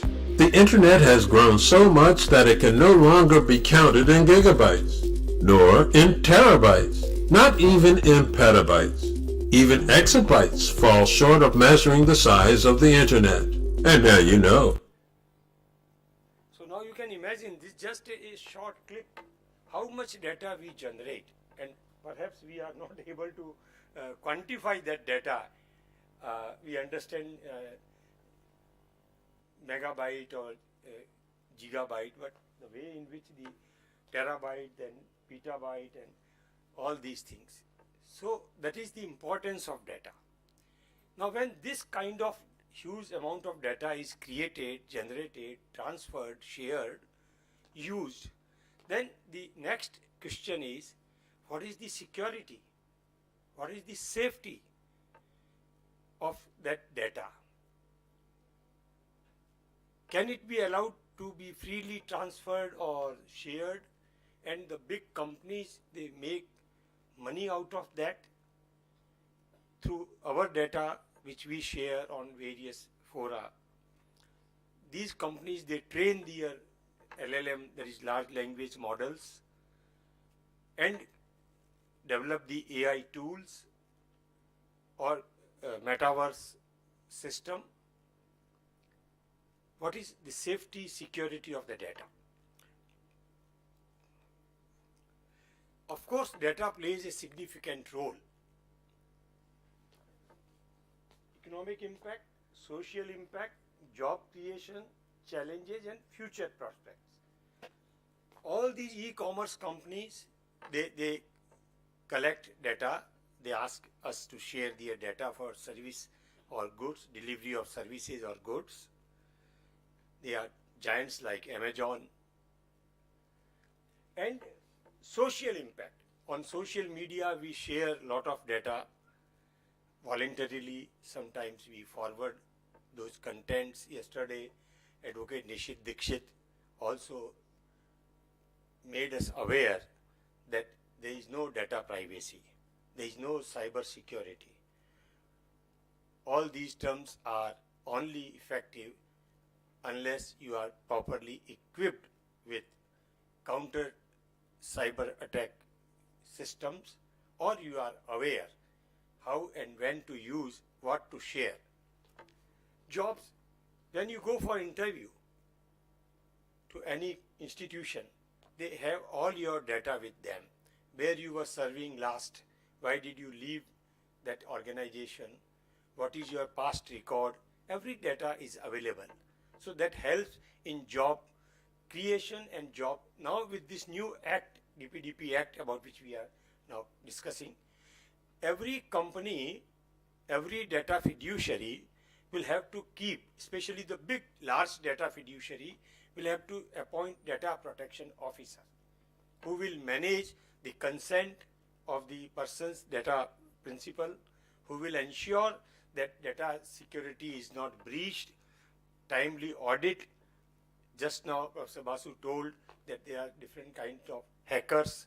The ethical hackers, they alarm you that there are some loopholes in your cyber security system.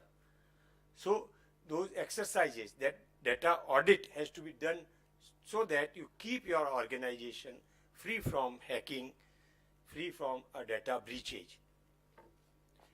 There are many challenges, I will discuss them, and what are the future roadmap. The data breachage is not just a imaginary thing. We have seen world over companies like Yahoo, Facebook, Aadhaar, even Aadhaar data was leaked.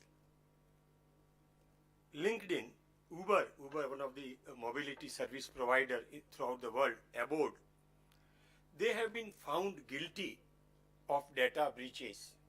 Yesterday I mentioned about the Singapore-based healthcare company. They compromised the data of more than 450,000 persons, including the Prime Minister of the Singapore. If you remember that illustration. Again, there are many other examples. Recently, the Vendy credit card breach across 300 stores caused by point of sale machine, POS. We generally swipe the cards, debit or credit card at point of sale machine for purchase or things. There may be a malware. I think Dr. Basu has already told about those viruses, cyber attack mechanism. Hackers leak personal information of 30,000 FBI and DHS employees. Hackers published data that included personal information of 20,000 FBI employees and almost 10,000 DHS employees acquired in a recent breach. Now, Federal Bureau of Investigation, ISRO, NASA, these are the highly critical organizations dealing with the space or crime protection. Their data is also breached. Recently, you must have seen the Microsoft outage was there for a day or two. So entire Microsoft system was put on hold. Though it was later detected that it was not a hacker attack, it was some internal problem which was resolved. But the entire world, the flights, because everything is now digital, so that was disrupted throughout the world. That's what's called Microsoft outage. Now, why data privacy is essential? Let us ask a basic question. Why we are concerned about data privacy if that is not there, if our data is freely shared, transferred, available in public domain, how it can cause us the loss? Protection of personal information. Everybody has a right to privacy. That has been well established in Justice Puttaswamy case, Supreme Court. Earlier also Supreme Court recognized it, but in Puttaswamy's case, which was related to Aadhaar information, our fingerprints, our digital information, address, telephone number, all things, the security of the personal or the integrity of personal data is essential. That is a part of human rights. That is a part of constitutional right under Article 21. Right to life and liberty includes right to privacy. Prevention of identity theft. Our identity is our unique thing, like our fingerprints, our eyelids, images. Nowadays, if you go to airport, there is a Digi Yatra app. In Digi Yatra app, you just face the camera, your face will be appearing and you can go for security check fast on a faster lane. Otherwise, you have to show your physical boarding pass and everything. So that face recognition technology, which is now also used by Ministry of Home for criminals, to identify criminals or to keep the criminals' record. So next time whenever they are caught with their fingerprints and other things, they can easily be identified and their entire track record can be traced. Similarly, in our forensic jurisprudence, we detect the fingerprints at the crime scene or on the arms, and we identify the identity of the accused. So there are both flip side and merits. These technologies, I think this point was also raised, for better use, but by the dark web or the criminal actors, it can be abused. So importance of data privacy, data security is very essential. Trust. Suppose you know tomorrow that Amazon has leaked your data, or a particular XYZ hospital data has been leaked, and this is real thing. You know how these pharmaceutical companies, big giants, they collect data of patients from big hospitals secretly without our information, and based on the medical history of the people, patients, they develop formulations, drugs. How many people in what age group are developing cardiac problem, are developing diabetic problems, higher BP problems. So what they do, how many, and that is a constituency for them. On worldwide level, if they come to know that people with 25 to 35 age group are developing blood sugar problem, then they will evolve a new formulation. So for them, it is a asset. It's a raw material. So that is important. Compliance with law and regulations, because law cannot allow free flow of data, which impinge upon your privacy. Therefore, the compliance of law and regulation is essential, and security. We have already discussed, I will not repeat it, how security is critical. Trust is important in the sense that if you know that Amazon has leaked your data or a particular hospital has leaked your data, second time you won't go there. You won't share their record with them. You would prefer a safe place, a safe institution where you are assured that my data which has been stored is secured. Now, we need stringent data protection law. That's the need of the hour. Cyber threats are there. We have already seen enough how they identity theft. They can create, clone our cards. They can clone even now deepfakes. The Prime Minister was not spared from deepfake. So this is the advancement of AI, which is the negative side.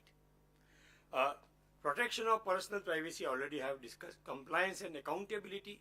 Those who are collecting data must be held accountable for safe storage and application of the data. Trust already have discussed.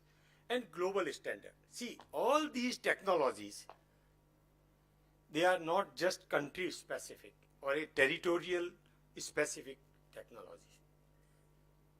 Right from internet is now very old. It is Web 1. Now we have Web 2, Web 3, Web 4, where we are interacting in a virtual world, metaverse, virtual and augmented reality, where we all can interact through our avatars. So these are the realities, these are the developments in technology, and for that we need a global standard framework. And the beginning was done, yesterday I told you, with GDPR.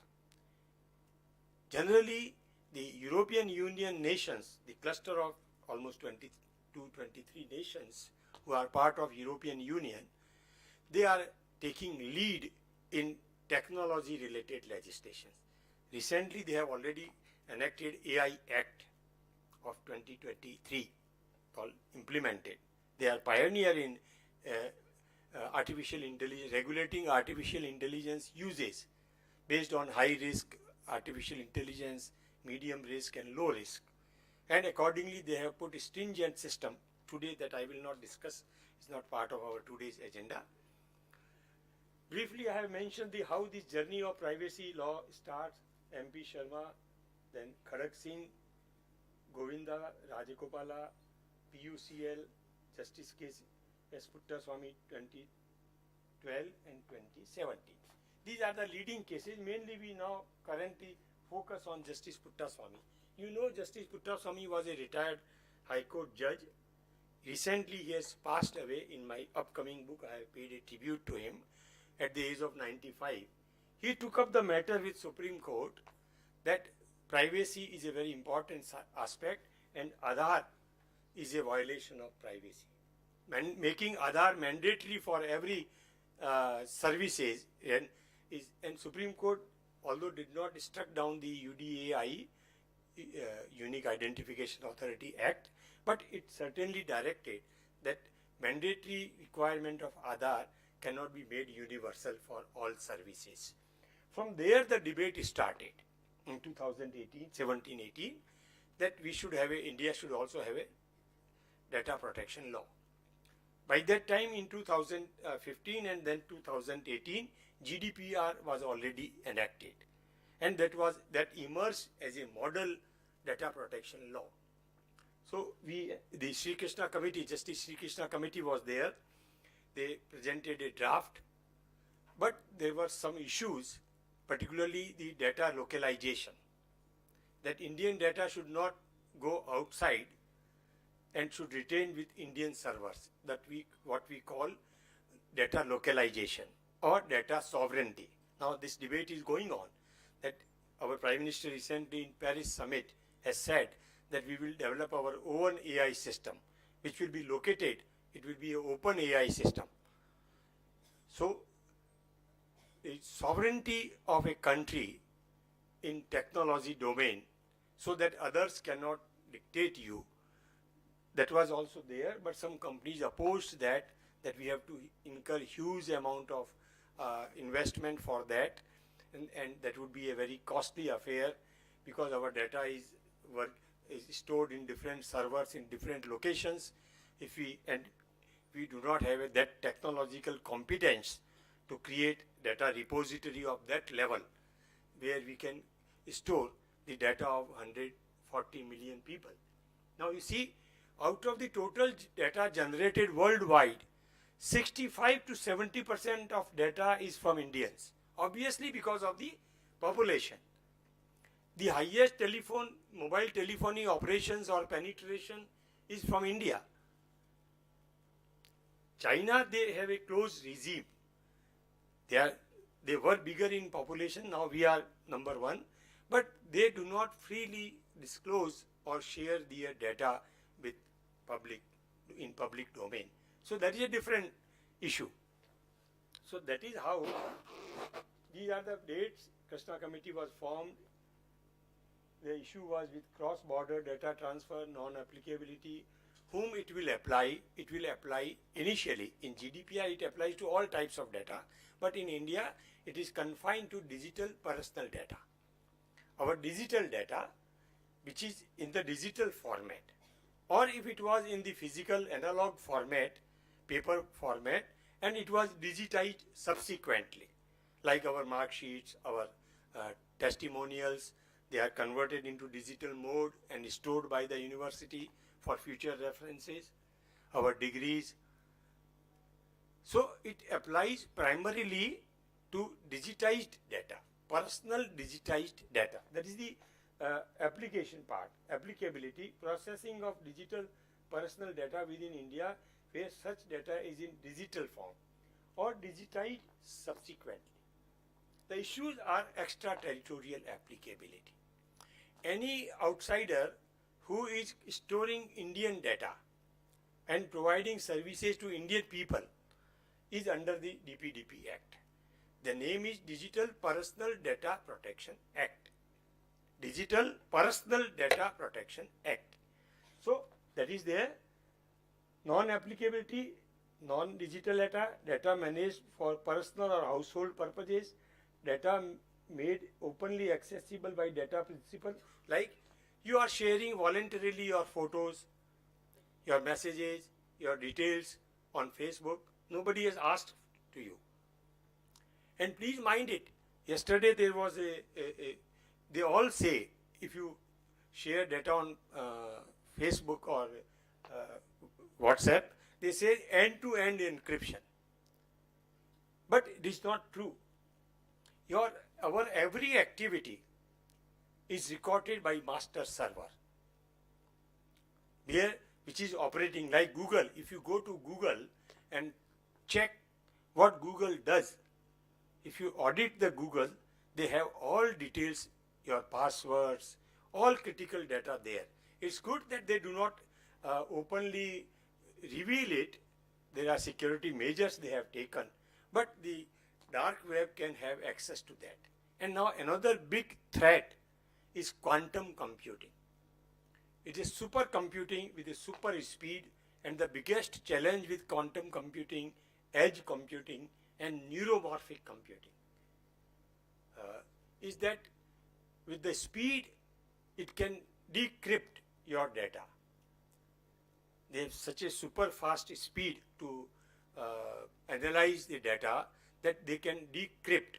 It means whatever data you have shared, it can be read by the neuromorphic or quantum computing operators.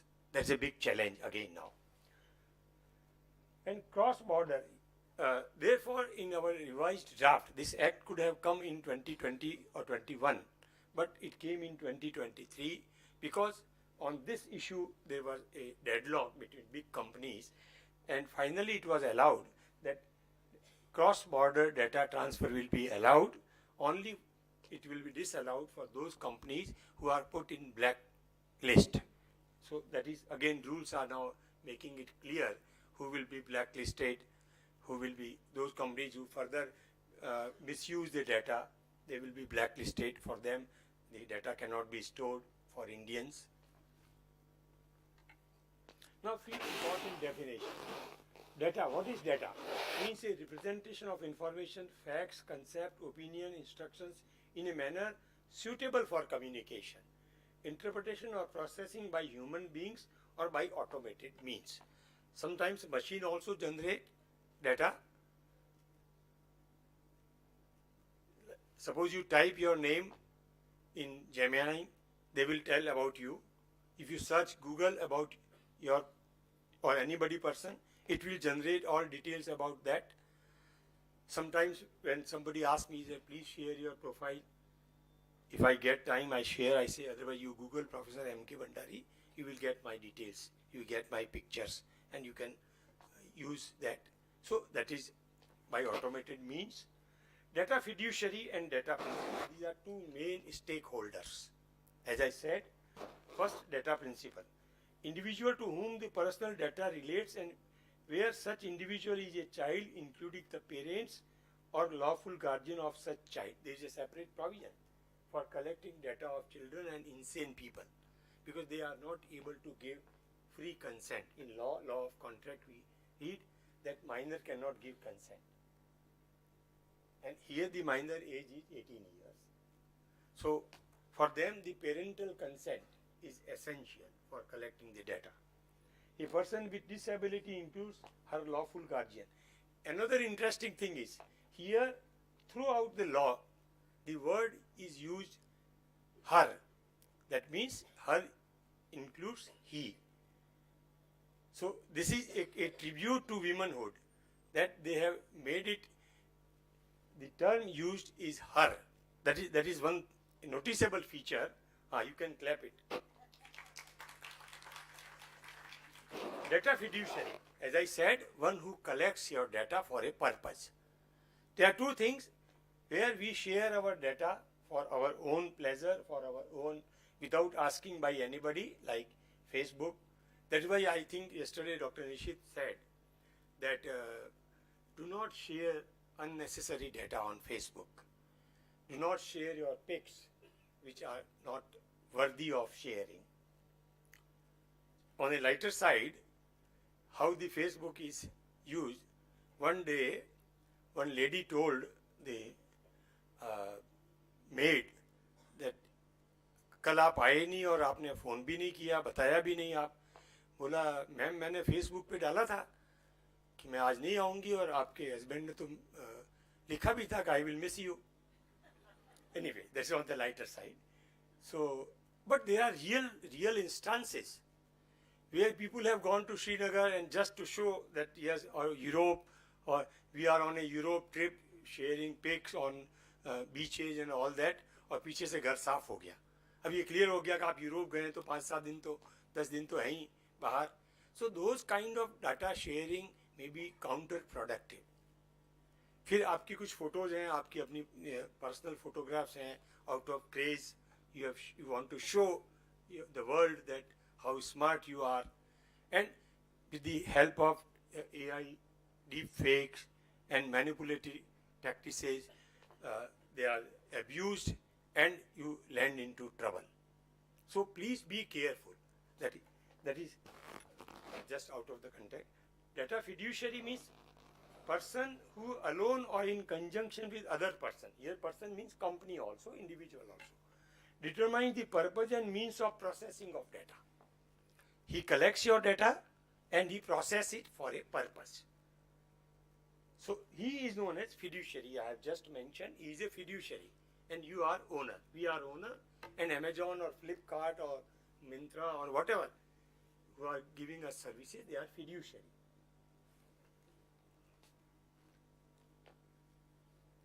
Processing. Now it's a very detailed concept. Personal data means a wholly or partially automated operation or set of operations performed on digital personal data and include operations such as collection. See, collection, recording, organization, structuring, storage, adaptation, retrieval, use, alignment or combination, indexing, sharing, all these are part of processing. Because naturally you have shared the data, your details for some purchase, they will process it, they will share with their marketing team, company will share it marketing team will pack the goods, give it to the courier for delivery, and they will share your address to them, contact number to them, so that they can contact you before arrival. This is a routine thing. Similarly, when you use your personal data with hospital, they will share with the doctors for analysis of data, for suggesting treatment and all these things. So processing is all that part of that. Personal breach, any unauthorized processing of personal data or accidental disclosure. That lies the basic point. You have shared your data for purchase of a particular item. Now they are using it for marketing. They are using it for promotion of their product, and they are giving you so many information about another products also. That is breach of data. It is happening every day. But with this act coming into force, and if this act is enforced in letter and spirit, that is the biggest challenge. क्योंकि हम लोग यही कहते हैं भाई कानून तो बहुत हैं, लेकिन कानून की पालना नहीं हो रही, इसीलिए क्राइम हो रहे हैं. फांसी की सजा भी है पॉक्सो में और दूसरे लॉज में, but rapes are increasing, other sexual crimes are increasing, because the fear of law, the implementation of law, the quick and timely response to the crimes is poor. Similarly, in this act, which is a very new one, yet to be formally executed, if the government starts fining, if the data owners, data principals raise complaints and their complaints are redressed, initially it will be redressed. Second step, it will go to the Data Protection Board.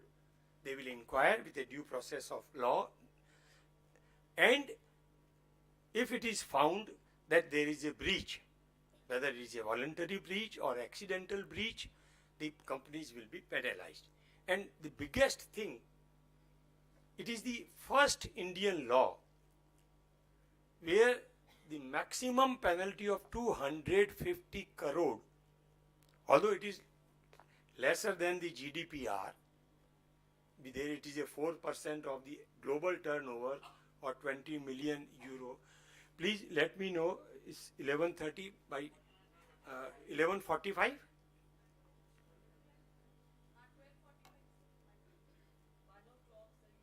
So, yeah, by 12 or 12:15 I will conclude.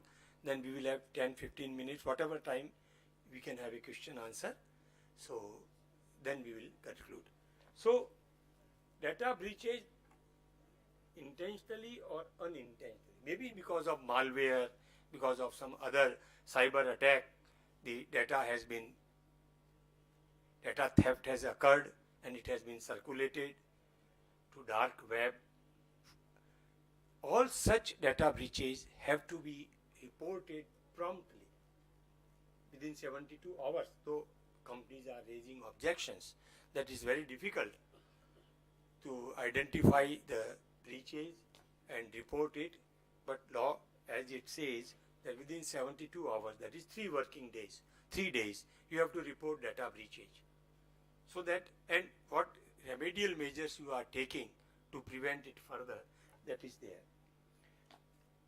Personal data means any data an individual who is identifiable by or in relation to such data.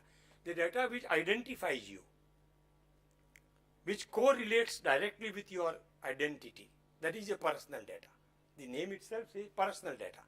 Anonymous data, it is not covered because that is not an identity theft.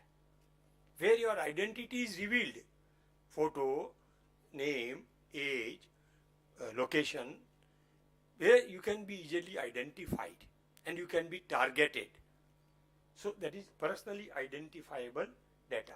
These are the important definitions. Now, coming to what are the responsibility of data fiduciary under the law, section 4 to 10. Processing of data principle only in accordance with the act for lawful purposes and as per the consent. No processing after the consent has been withdrawn. First thing is, when you collect the data, you take the consent. Now, even if you have taken already the consent, you can confirm it after this coming into force of this act, that the data you have shared, you can consent it to be retained with you, or you want it to be deleted. So consent is first thing. Processing as per the terms of the consent, not beyond that. मैंने इस data को आपको सिर्फ एक supply, good supply करने के लिए दी है, बुक सप्लाई करने के लिए दी है, आप उसी तक उसका उपयोग करें. उसके बाद अगर मैं कहता हूँ उसको I can withdraw my consent prospectively, not retrospectively. आज मैंने कंसेंट दी, डिलीवरी कंसाइनमेंट निकल गया, अब मैं कहता हूँ नहीं मुझे तो नहीं चाहिए, फिर वो आप दूसरा प्रोसीजर है, आप रिटर्न कर दीजिए जो भी पॉलिसी है कंपनी की, लेकिन रेट्रोस्पेक्टिवली आप नहीं करेंगे, प्रोस्पेक्टिवली आप कंसेंट विड्रॉ कर सकते हैं. So that is first thing as per law. As per law में कुछ कैच है, जैसे गवर्नमेंट आपका डाटा ले सकती है कंपनी से for prevention of crime, for investigation, for distribution of schemes. Suppose bank has a data of people who are below income level A. Government wants to give some incentive, some scholarship, some free cylinders and Ladli Behna Yojana and all that. The government can ask the banks, please give us the data of all such women whose income or whose status is this. That would not be breach of data. That would not be abuse of data. These are shown in the examples. When my book comes, I'll share one, and all those examples are there in the act itself, and I have further explained them. Retrospective application notice to be given to data principal. As I said, data पहले collect हुआ साल भर पहले, act अब आया है, आप उनकी retrospective consent ले लीजिए कि भाई आपका data हमने collect किया था, क्योंकि उस समय तो ये लॉ था नहीं, consent was not mandatory. Now do you consent और do you want to withdraw it? Free consent for specific purposes, unambiguous in form. Free consent, consent means not under any pressure. That is basic, it's a kind of an agreement. तो law में हम देखते section I think 11, 12, 13, 14 contract act. Free consent without coercion, without threat, without undue influence. 14, yes, correct. So that is there. Certain legitimate use exceptions, state and its instrumentality may process for other benefits. As I have just said, With those exceptions, the data can be shared to those agencies who are extending some benefits under the government schemes or like that. Otherwise, not to other commercial entities or selling of data. मैं जहाँ भी जाता हूँ ये बात कहता हूँ, मैं आपसे भी कहता हूँ, आप और हम malls में जाते हैं and we make purchases. Correct? I think everybody use shops, but पुरानी shops में तो कोई आपसे पूछता भी नहीं था कि आपका मोबाइल नंबर दीजिए, वो था ही नहीं चलन. आप गए, सामान लिया, पैसा दिया, आ गए. मॉल्स में ये है. And the incentive they give you is that sir आपके पॉइंट्स क्रेडिट होंगे, आपका मोबाइल नंबर बताइए. सुप्रीम कोर्ट के डायरेक्शन है कि no vendor can ask you for your mobile number for purchases. It's not mandatory. I never give anybody, why do you need my mobile number? I have purchased, raise the bill, take the payment, and that's all. Sir वो हमारी reward scheme है, आपके points credit हो जाएंगे. 2000 रुपये का आपने सामान लिया है, 50 पॉइंट मिलेंगे. हम लोग उस लालच में आ जाते हैं, नेक्स्ट टाइम आएंगे 50 रुपये कम हो जाएगा. And we do share. Those numbers in bulk are sold to telemarketing companies, and that is why each one of us get spam calls. Today morning I have received already 2 spam calls every day. Everybody, not just me, everybody gets small spam calls. Job चाहिए आपको, loan चाहिए, ये चाहिए, वो चाहिए. कहाँ से आया उनके पास नंबर? मैंने तो कभी शेयर नहीं किया. These telemarketing companies, they take this data from those people who collect our data and who misuse our data, sell our data for certain considerations. So that we have to be careful. Why should we share our privacy for just a paltry sum of 100 rupees or 200 rupees discount for future? So that's the point, to be educated, to be careful. Yes. General obligations of data fiduciary. Section 8.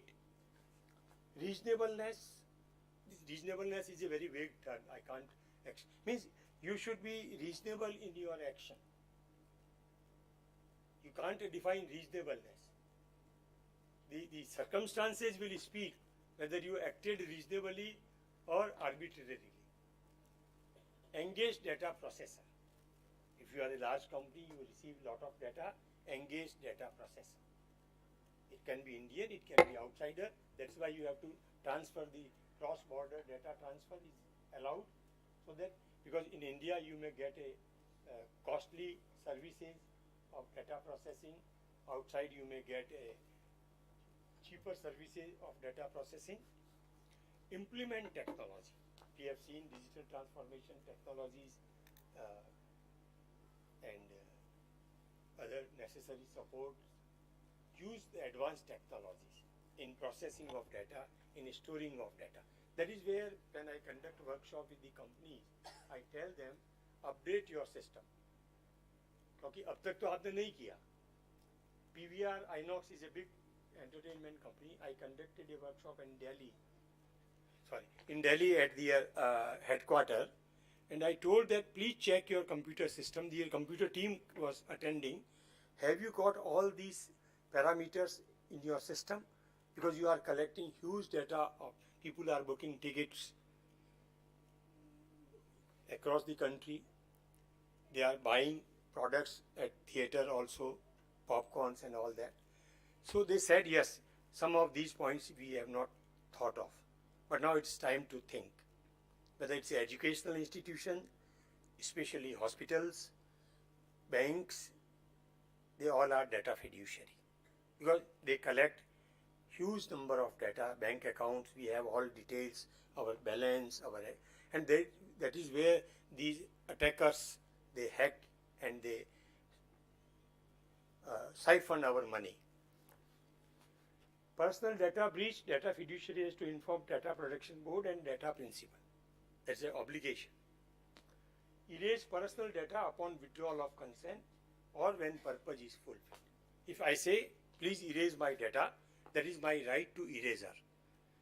कल मैंने शायद इस बात को refer किया था.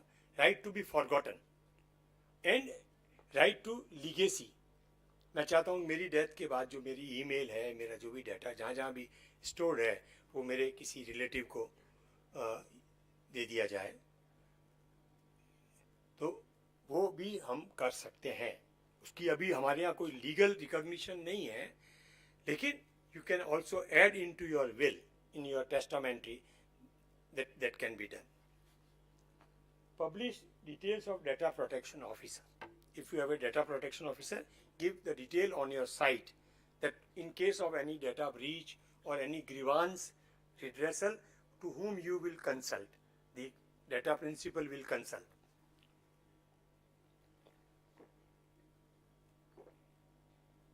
Effective mechanism for retrieval of grievances of data principal. क्या mechanism follow किया आपने? कैसे आप complaint receive करेंगे online? उसको जाके नहीं करनी है. आप ऑनलाइन पोर्टल पे आपने रखा है ऐसा कोई पेज जहाँ वो अपनी कंप्लेंट दे, क्या कंप्लेंट है और उसको आप कैसे अटेंड करेंगे, क्या मैकेनिज्म आपने रखा है, that should be disclosed.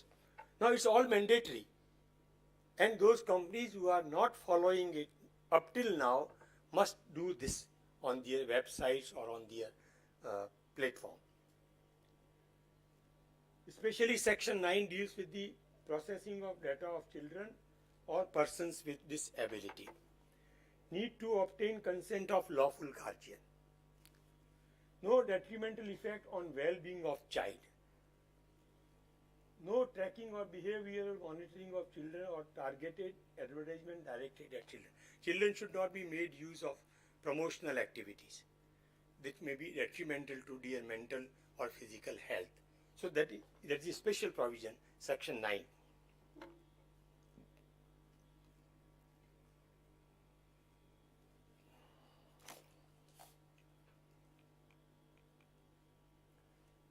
Additional obligation of significant data fiduciary, SDF.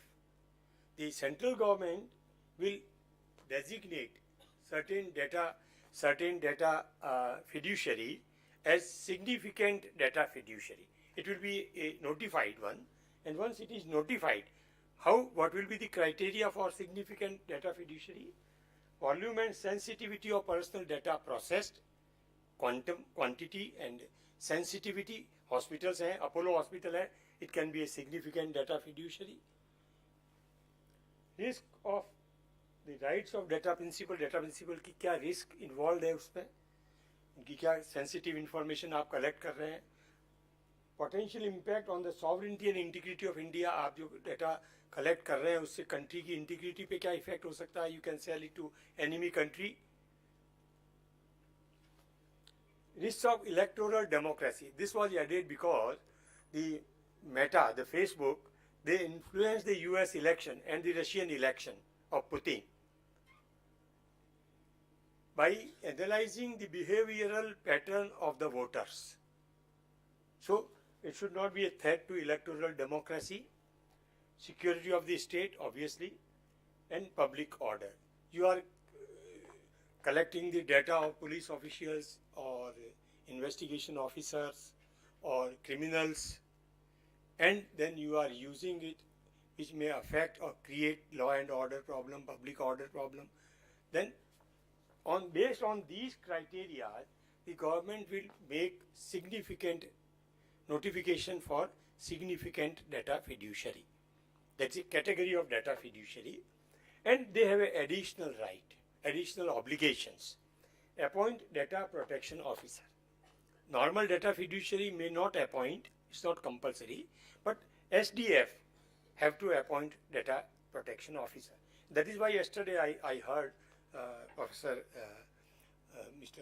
Nishit saying there is a lot of scope. See, now I also endorse his views that after graduating from here, you have many options.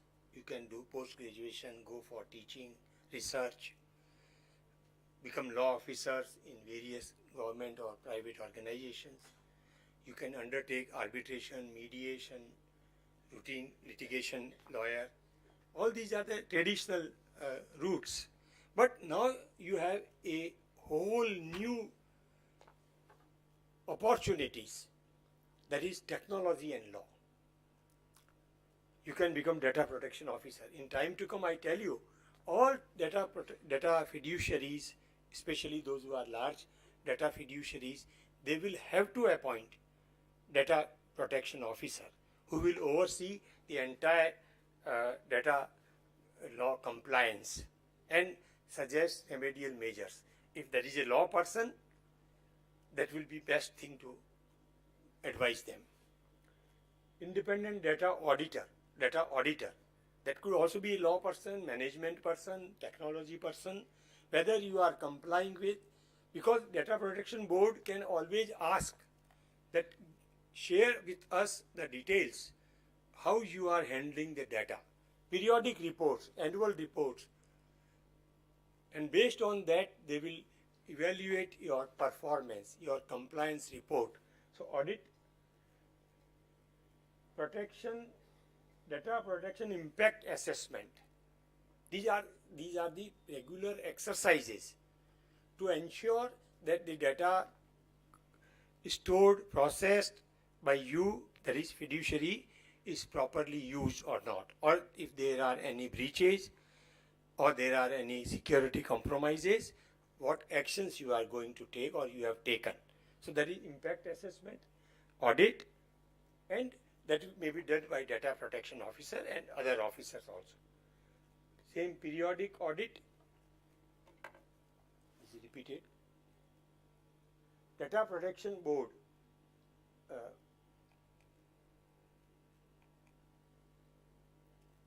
no, I think one slide I have missed.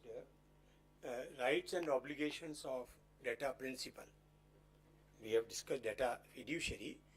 Data principal also has right and he has also the duties. Rights first, I manage my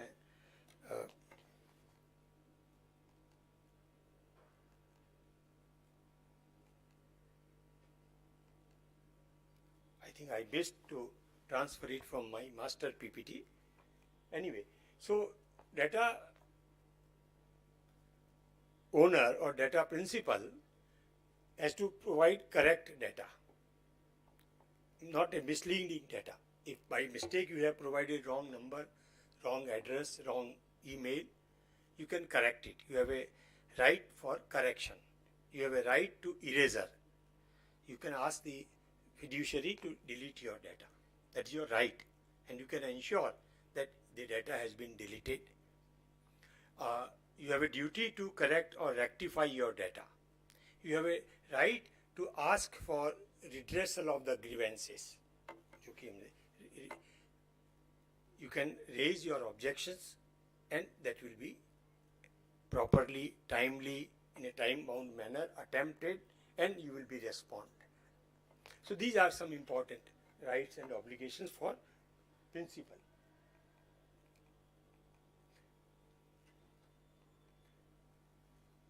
There is a data protection board.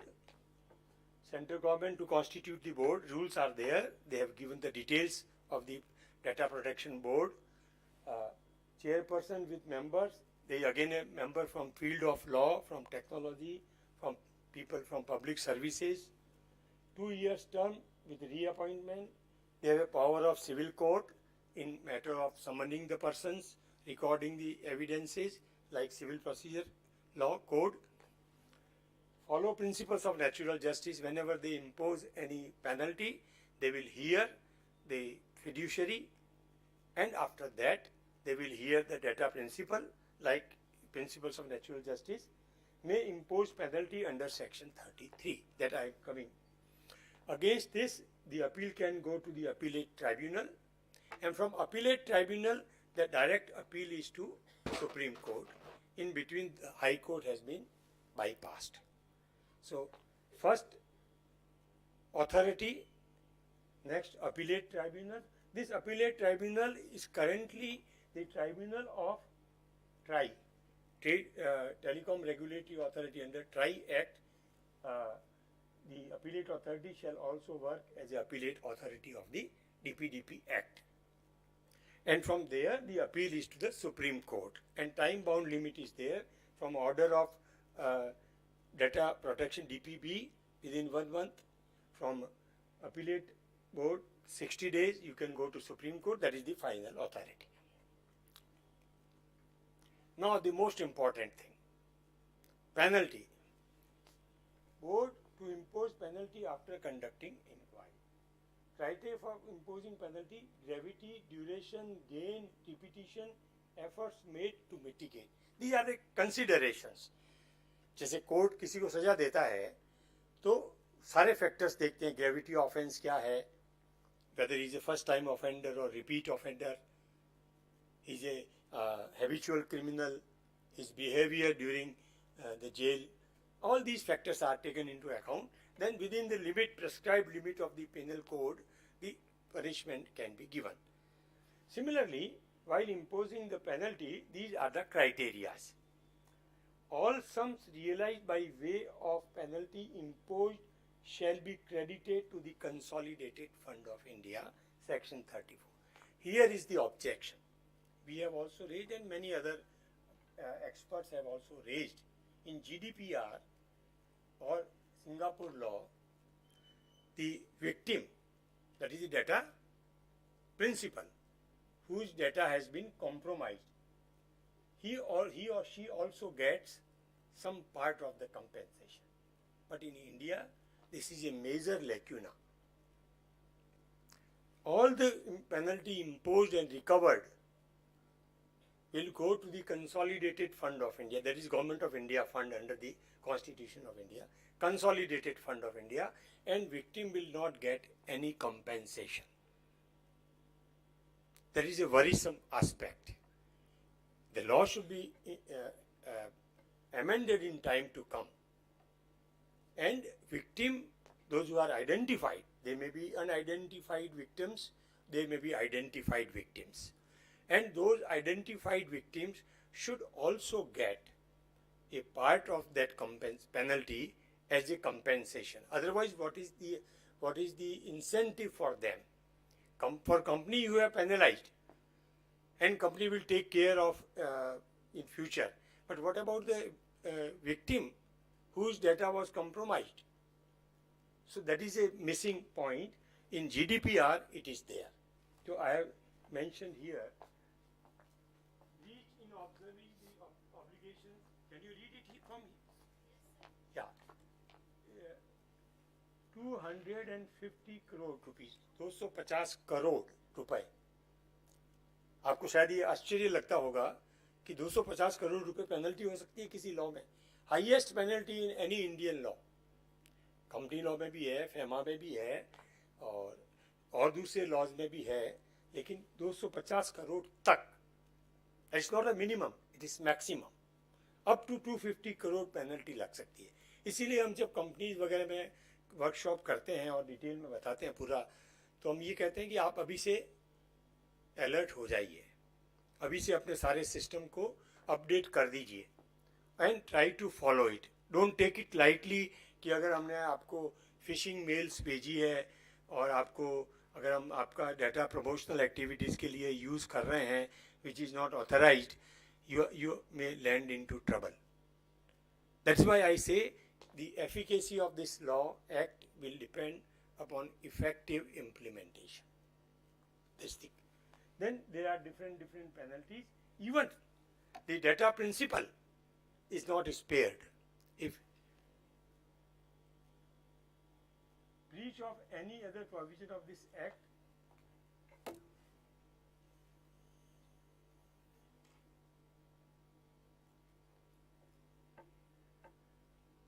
of observance of duties under section 15, that is data principal. Duty of data principal, which I skipped in this presentation, may extend up to 10,000. Nominal penalty. अगर आपने अपना data ठीक से नहीं दिया है, गलत data दिया है, उसको ठीक नहीं किया है, कहने के बाद you have not observed your duty, then you can also be penalized. But that is very nominal sum. Whereas for data breaches, penalty may start from 250 crore and go up to 50 crore. These are the various provisions. Schedule 1 of the DPDP Act, Section 33, read with section 34. So these are outlines. I have briefly, in a full day workshop, we discuss in details all these points, but here I have given you an overview of Indian law. Now, what is global scenario and challenges? In next 10 minutes, 5-7 minutes, I will conclude. There are some other laws. Data Information Technology Act, Section 43, compensation for failure to protect data. Now it is repealed because we have a Data Protection Act. Information Technology Reasonable Security Practices and Procedures and Reasonable Security Procedures and Sensitive Personal Data Information Rules, that is 2011. So reasonable security measures should be taken. Aadhaar Targeted Delivery of Financial and Other Services, Benefit and Services Act, that is there, that also make it obligatory for government to ensure a data protection. IT intermediaries, guidelines and digital media. Now we have OTT, which is very popular, and they display contents. Some of them are highly objectionable also. So for them, the information technology intermediary guidelines, digital media ethics. Second thing is the social media. Generally, yesterday also I think Nishit alarmed and gave the advisory. Please do not forget blindfold the messages which come to your WhatsApp.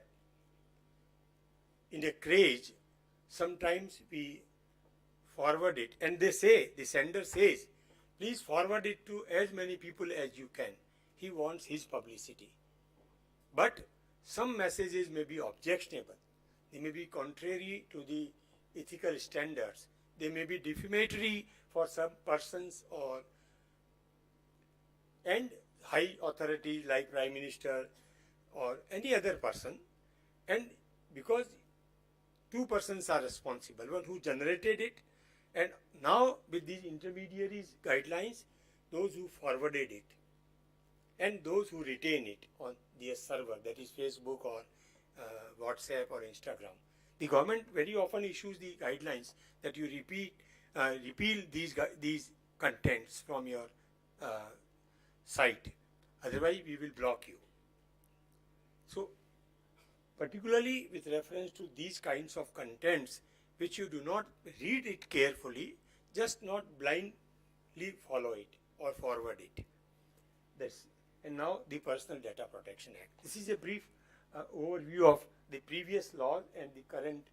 But now with this DPDP Act, we have a wholesome law to address the issue of data privacy and breach of data privacy. Here I have given a brief overview. I said I will applicability all kind of personal data, analog or digital. Here it is digital personal data. The age for consent is 16 years depending on the members of the state laws. Chunki European Union law GDPR is applicable to 23 states, so it depends upon different states. The age for minority it is between 16 to 18 in GDPR. In our case, for consent, it is 18. Below 18, you need guardian consent, and 18 plus, the person can give his consent or her consent. Sensitive personal data covered, defined by Article 9. Sensitive personal data not defined. What is sensitive personal data? It is mentioned, but it is not defined. आप किस data को sensitive में लेंगे ये clear नहीं है. Article 5 lays down 7 data processing principles. The data limitation, storage limitation, retention limitation, purpose limitation. जो शायद मैंने कल guidelines बताई थी आपको. DP mentioned no such principles, but that doesn't make a difference because the act is based on the provisions clearly state that you cannot retain the data for which purpose is over, for which the consent has been withdrawn. So that is almost covered. mandates strict data localization. Here we differ. European countries' data, the data of European citizens, European country citizens will remain in Europe. They won't allow it outside. Data sovereignty, data localization.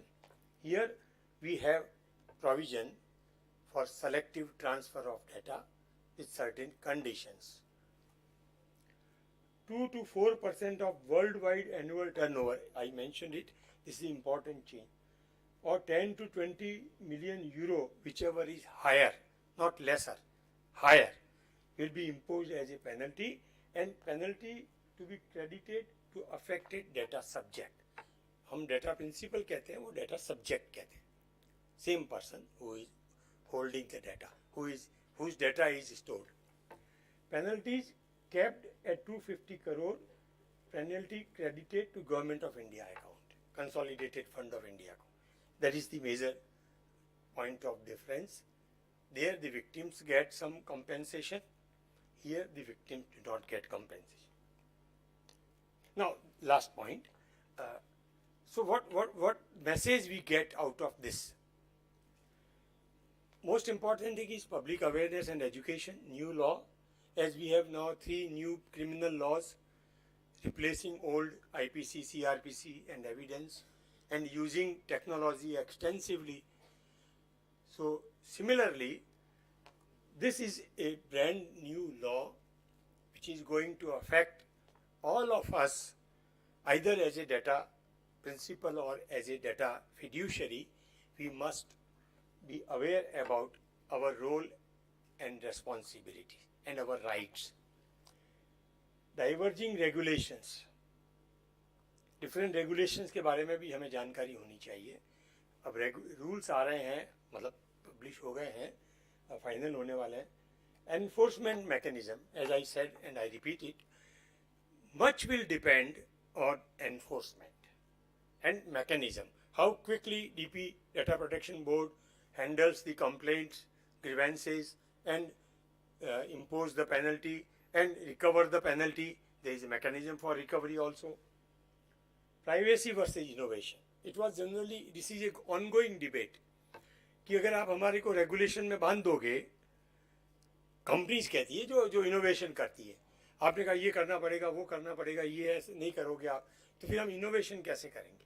उसका एक solution है sand box, जिसको हम कहते हैं sand box. Sand box means आपको एक zone दी जाती है, you are given certain freedom to innovate, and for that you are given a kind of assurance that for these kind of innovations you will not be penalized. So, subject to certain conditions, they are not against public morality, public harm. So freedom of innovation at the same time, because the laws are not there. So till the laws are there, the laws are in making stage, we give you certain exemptions. That is known as sandbox. That compliance and ethical behavior, we have already discussed much about ethics. Speedy disposal of grievances, again, enforcement part. Need for provision to compensate directly, which I have already raised. These are the important issues. So I think in a limited time frame available at my disposal, I have tried to cover these aspects in a simpler and understandable manner, but I would love to hear from you your response or your question answers, whatever it may be. I am open for another, I think, 15 minutes for discussion. Can I get a chair, please? Yes. A long standing, I think now I need.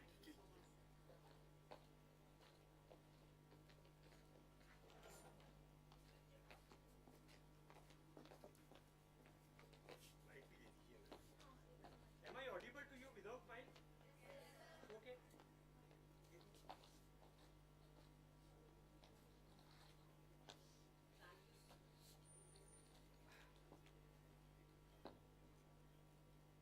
आप इतनी देर से बैठे तो मुझे भी बैठने का नहीं.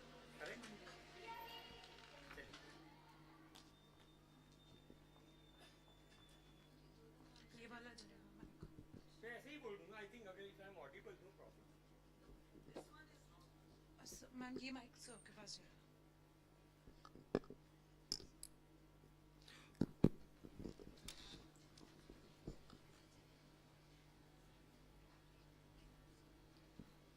So very well you have critically analyzed the act. As you mentioned, victim compensation, right to be forgotten, all those flaws are there.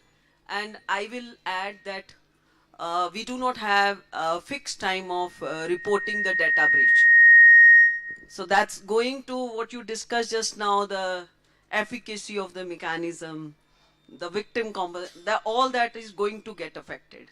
And I hope that data protection board, what we are going to constitute, it has that independent body characteristics. That's very important. So my first question is that under this act, the government gets the immunity in the name of national security and public order. Do you think that the government will be able to maintain certain kind of transparency when it comes to national security and public order?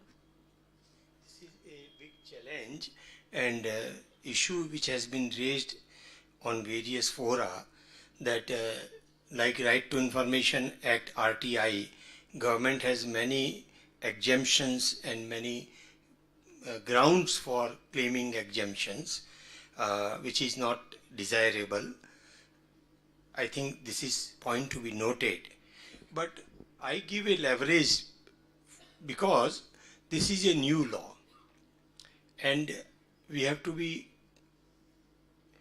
careful and waitful. We should wait and watch because law is never a permanent instrument. It is always dynamic.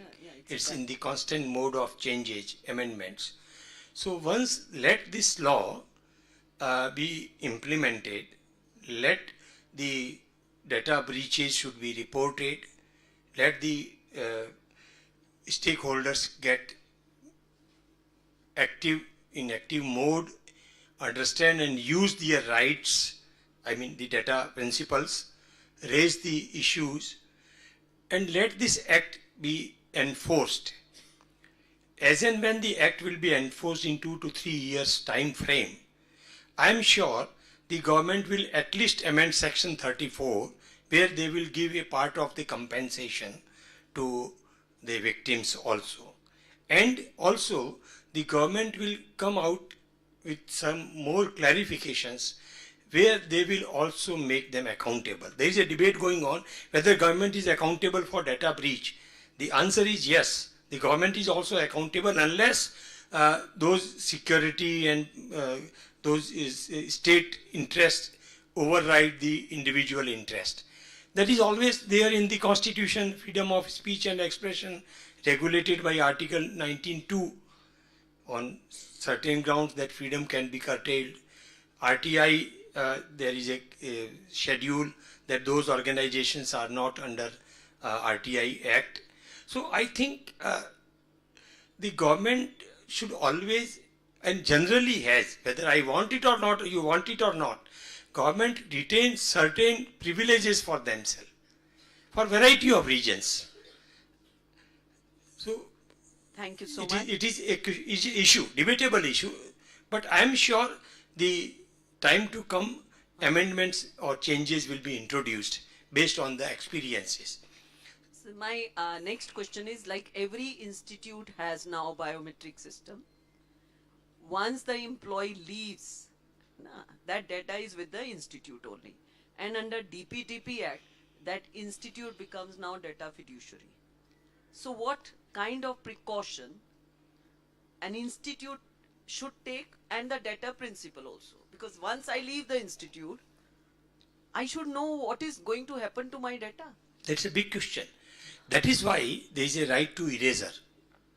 For certain purposes, the fiduciary can retain that data, and that also for a limited time, and justify why it is retaining that your biometrics or other records, service records or other things, pay slips, how much you were paid, because that's a sensitive data. They can share, you are negotiating higher pay and they can share the next employer. No, we were paying just 1 lakh rupees, and you are negotiating for 2 lakh rupees. So that may be a detrimental effect. Yes. Biometric data can be used for, except for criminal investigations. Suppose there is some crime, and biometric data can be useful in ensuring the presence of the person on a particular time at a particular place. Those are the exemptions, but otherwise, once you are having no connection with any entity, then your data cannot be retained and it should be erased. The only thing is that you have to make it, there are two ways. One is they automatically erase it, because how much data they will store. After all, there is also risk for them for breaches. And second thing is that you should exercise your right. Once you leave the organizations, then you can send a notice online to the concerned authorities, Vice Chancellor or Registrar or whatever, that since my data is there and I have no connection with your institutions, please erase my data and send me. And you can refer the law that under section this and this, you are supposed to delete my data. Why I am asking section? When we talk in a legal language, the दूसरा आदमी समझता है कि ये जानते हैं, इनको पता है कि डेटा नहीं रख सकते. तो वही हम लोग कर रहे हैं कि भाई आप अवेयर बनिए और अपने राइट को यूज करिए. Thank you जैसे so much. हमने बासु का केस आया था कि भाई पुलिस हथकड़ी नहीं लगा सकती, या पुलिस किसी को जेल में ले जाती है तो वो सर्टेन नॉर्म्स बासु वाले केस में आए थे. तो आप अगर पुलिस के पास जाते हैं किसी की सपोर्ट हेल्प करने और आप उसको कहें भाई डी बासु को पढ़िए, आपने यहाँ क्यों नहीं लगा रखा है वो सब गाइडलाइंस, वो कंपलसरी हर थाने में होनी चाहिए, वो उसकी पार्ट ऑफ गाइडलाइंस है. वो समझ जाएगा कि भाई इनसे बहस नहीं की सकते. ही और शी नोज, एंड वो आपसे अलग तरीके से बात करेंगे. कॉमनर जाएगा, वो कहेंगे तुम क्या समझते हो, उनको सब पावर है, बैठ जाओ, भाग जाओ यहाँ से. तो that is the part of awareness, and that is what we do in our legal aid programs and all that. And you can do it, this DPDP Act you can add. It's also part of legal aid now. Yes. Students should also come forward. आप बोलिए. In sensitive and personal data, and Personal data is which a general data term. will be protected under this act? Personal data is a general term, which is digital. I mean, with this reference to law, digital personal data. Sensitive means, suppose your blood group, your medical history, that is sensitive. Your marital status, or those data which are critical in the sense that they can reveal so many things which may be detrimental to you if they are revealed. For example, if some person has a HIV positive, doctor knows it, blood report says it, but that is a sensitive personal data that cannot be disclosed to outsider. So, like that. There may be many other examples also. Your bank account balance, how much. Yesterday, 2 days back, madam, I got a call from IDFC Bank. I have some fixed deposits in IDFC Bank. So, I am skipping from IDFC Bank, headquarter Bombay. And sir, you have a good amount of deposits with us. So, we are offering you a credit card without any charges. So, if you are interested, please let us know. Our person will contact you. Immediately I said, no, I don't need. And how do you know I have deposits in the bank? The lady disconnected. Then I called the branch manager. कि भाई आपके यहाँ से ये number है और ये नाम था. Is it a genuine call? And if it is genuine call, how does she know that I have this amount of fixed deposits in your bank and she has offered me the credit card and all this? Then he told me, the manager, कि sir, yes, this is a call from our marketing team, credit card team. The person is genuine, and we share these details with our marketing team that these are valued customers and you can offer them the cards. So now it is for you to accept or not. Then I said, no, this is not allowed. And फिर मैंने उसको reference मैंने कहा भाई you know I am a professor of law. The new law has come, you know it. बोला yes sir. So these deposits are not for display to outside people. Even in your bank, why should the other than a branch manager or person who is holding my account, entertaining my account should peep into my account? Tomorrow she will disclose to others and I may be open to some criminal threats also. Means there may be so many consequences. So that is kind of a personal sensitive data.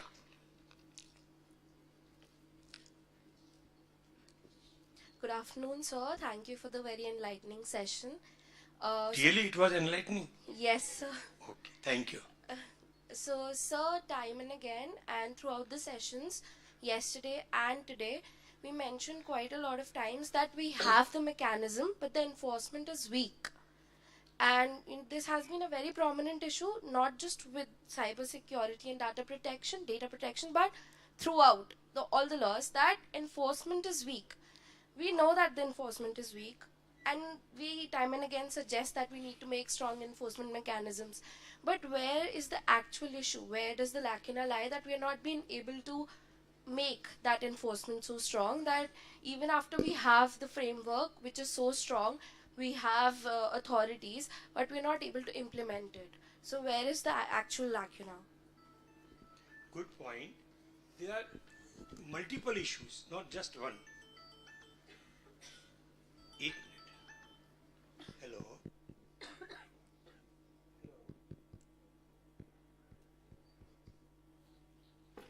There are multiple issues. When we talk of enforcement agencies who are conducting investigation, again in this case, investigation will be there, DP board will be there. The people are not trained. The people, those who are implementing the law, whether they are police officials, investigation officers, they are not trained. Second thing is the biggest flaw in our Indian criminal legal system is, which has been raised by a number of committees also, that hello, भाई साहब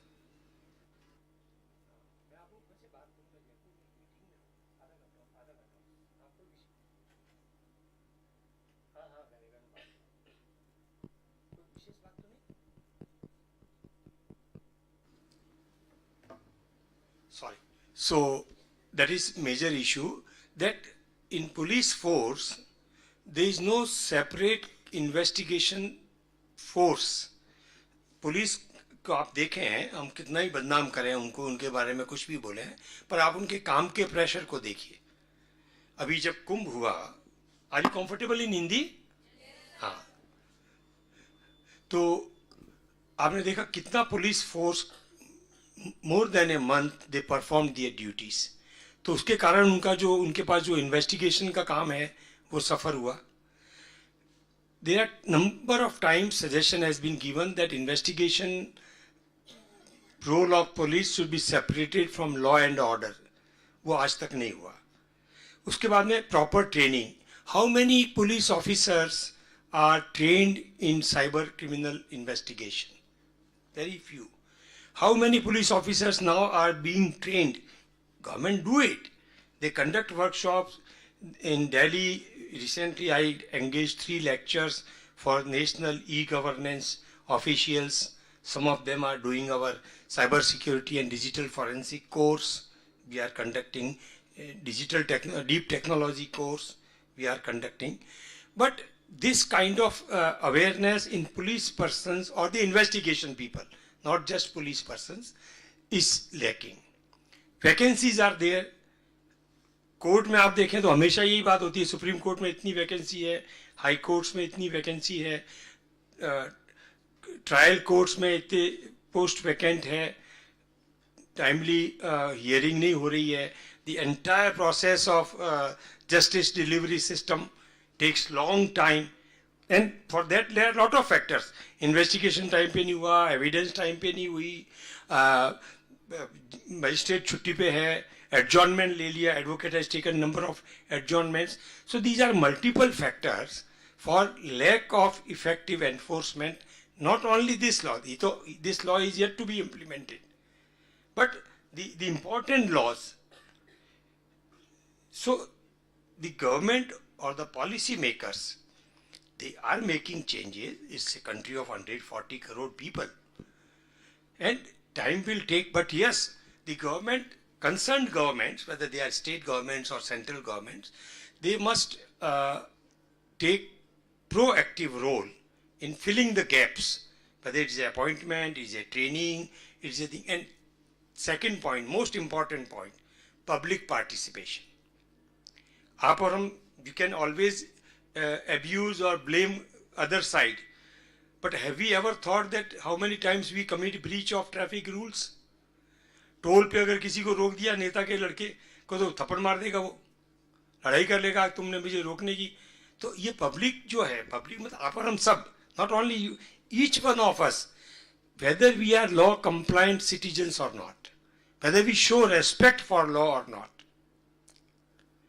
कोई नहीं देख रहा है और लाल light है तो हम चले जाएंगे, क्योंकि ठीक है, कुछ नहीं है.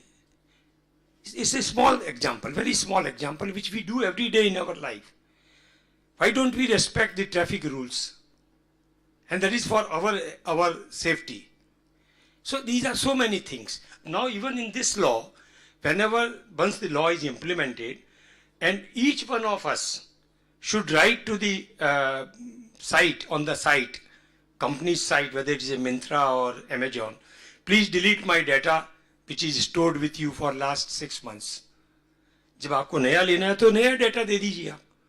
Again you can place order and share the data.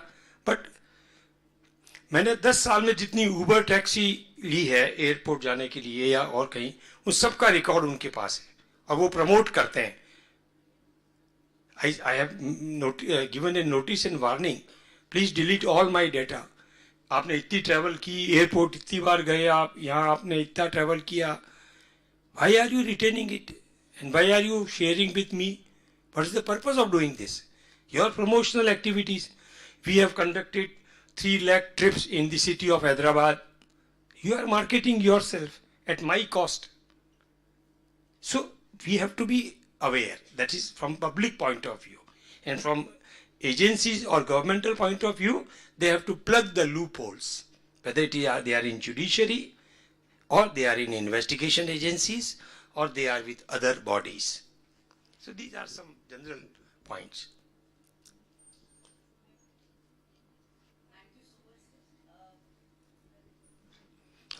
It's about to be 1:30, yes. So wish you all the best. You are in the best institution. Devote your time for maximum learning, engage in research, and as a senior teacher, again this is fraud. So don't attend any call which is suspicious. Don't share. Even somebody told me that don't speak hello. Now we have a speech recognition and speech copying. So they clone your voice and then same thing. आपका लड़का मेरे यहाँ kidnap हो गया और ये हो गया. मतलब cyber criminals are very smart, very smart. So just take care of that. Be aware and wish you all the best. It was a great honor and pleasure to be with you all today. And I wish all of you a great career, a great success in your life. Thank you very much. God bless you. We extend our sincere thanks to Professor Dr. M.K. Bhandari for enlightening us with his profound insights on the critical view of DPDP Act. And I also thank him for his thoughtful and comprehensive responses to our questions. Your ability to simplify the complex provisions of DPDP Act and address the queries with such clarity has been invaluable. And with that, we have come to the end of Insightful 2 Days. What an incredible experience it has been. We hope you have gained valuable knowledge and practical takeaways that will help you in the world of cybersecurity. Now, I would like to request Dr. Prashant Bhadu to please deliver the vote of thanks.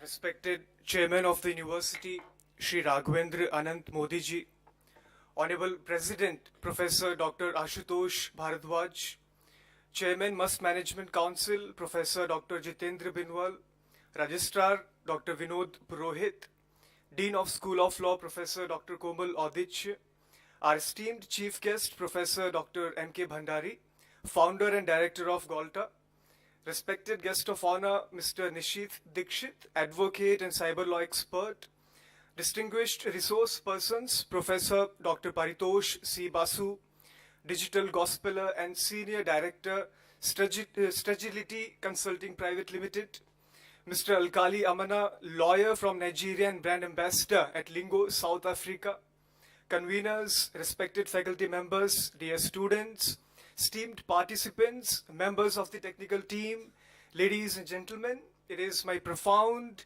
privilege to propose the vote of thanks on behalf of School of Law at this prestigious two-day international workshop on cyber security and data protection in the digital realm.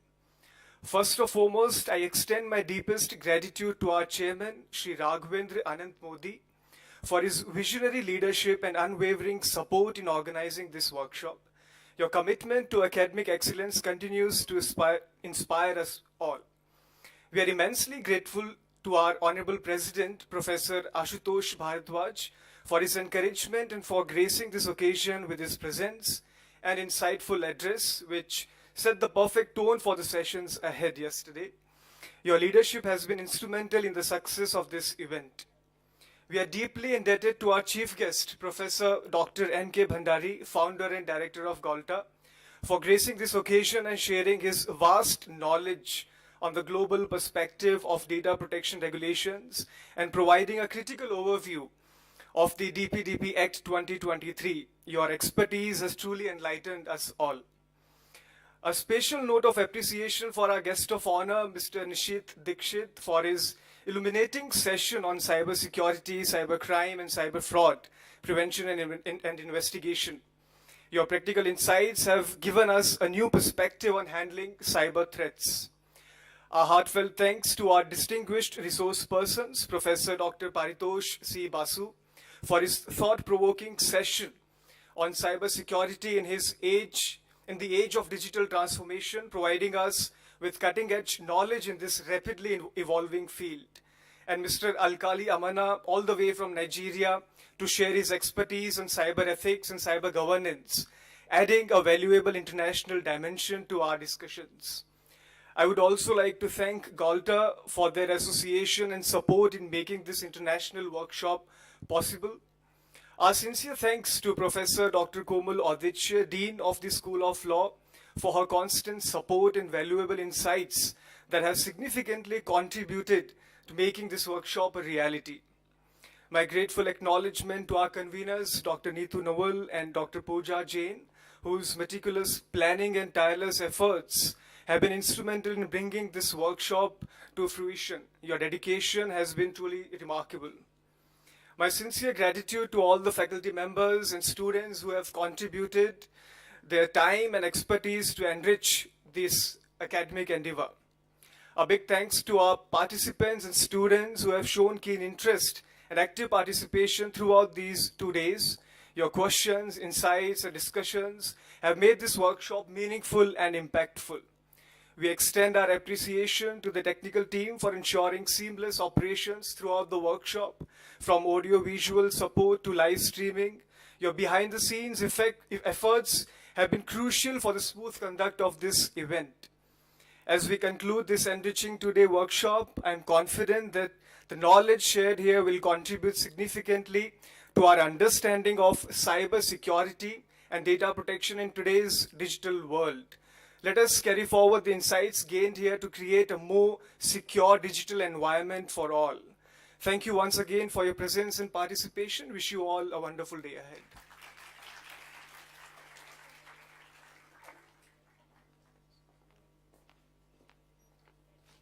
Thank you so much, sir.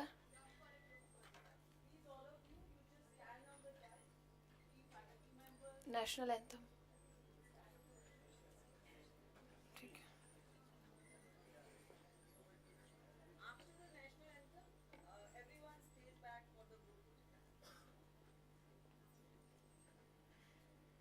Everyone, please get ready for national anthem. I request technical department to please.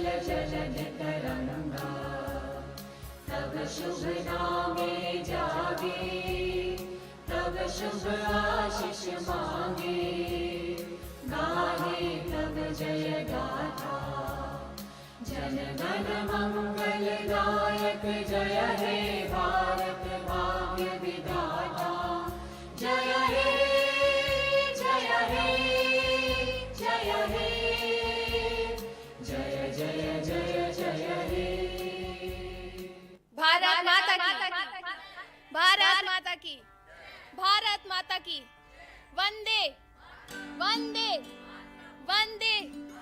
Thank you everyone.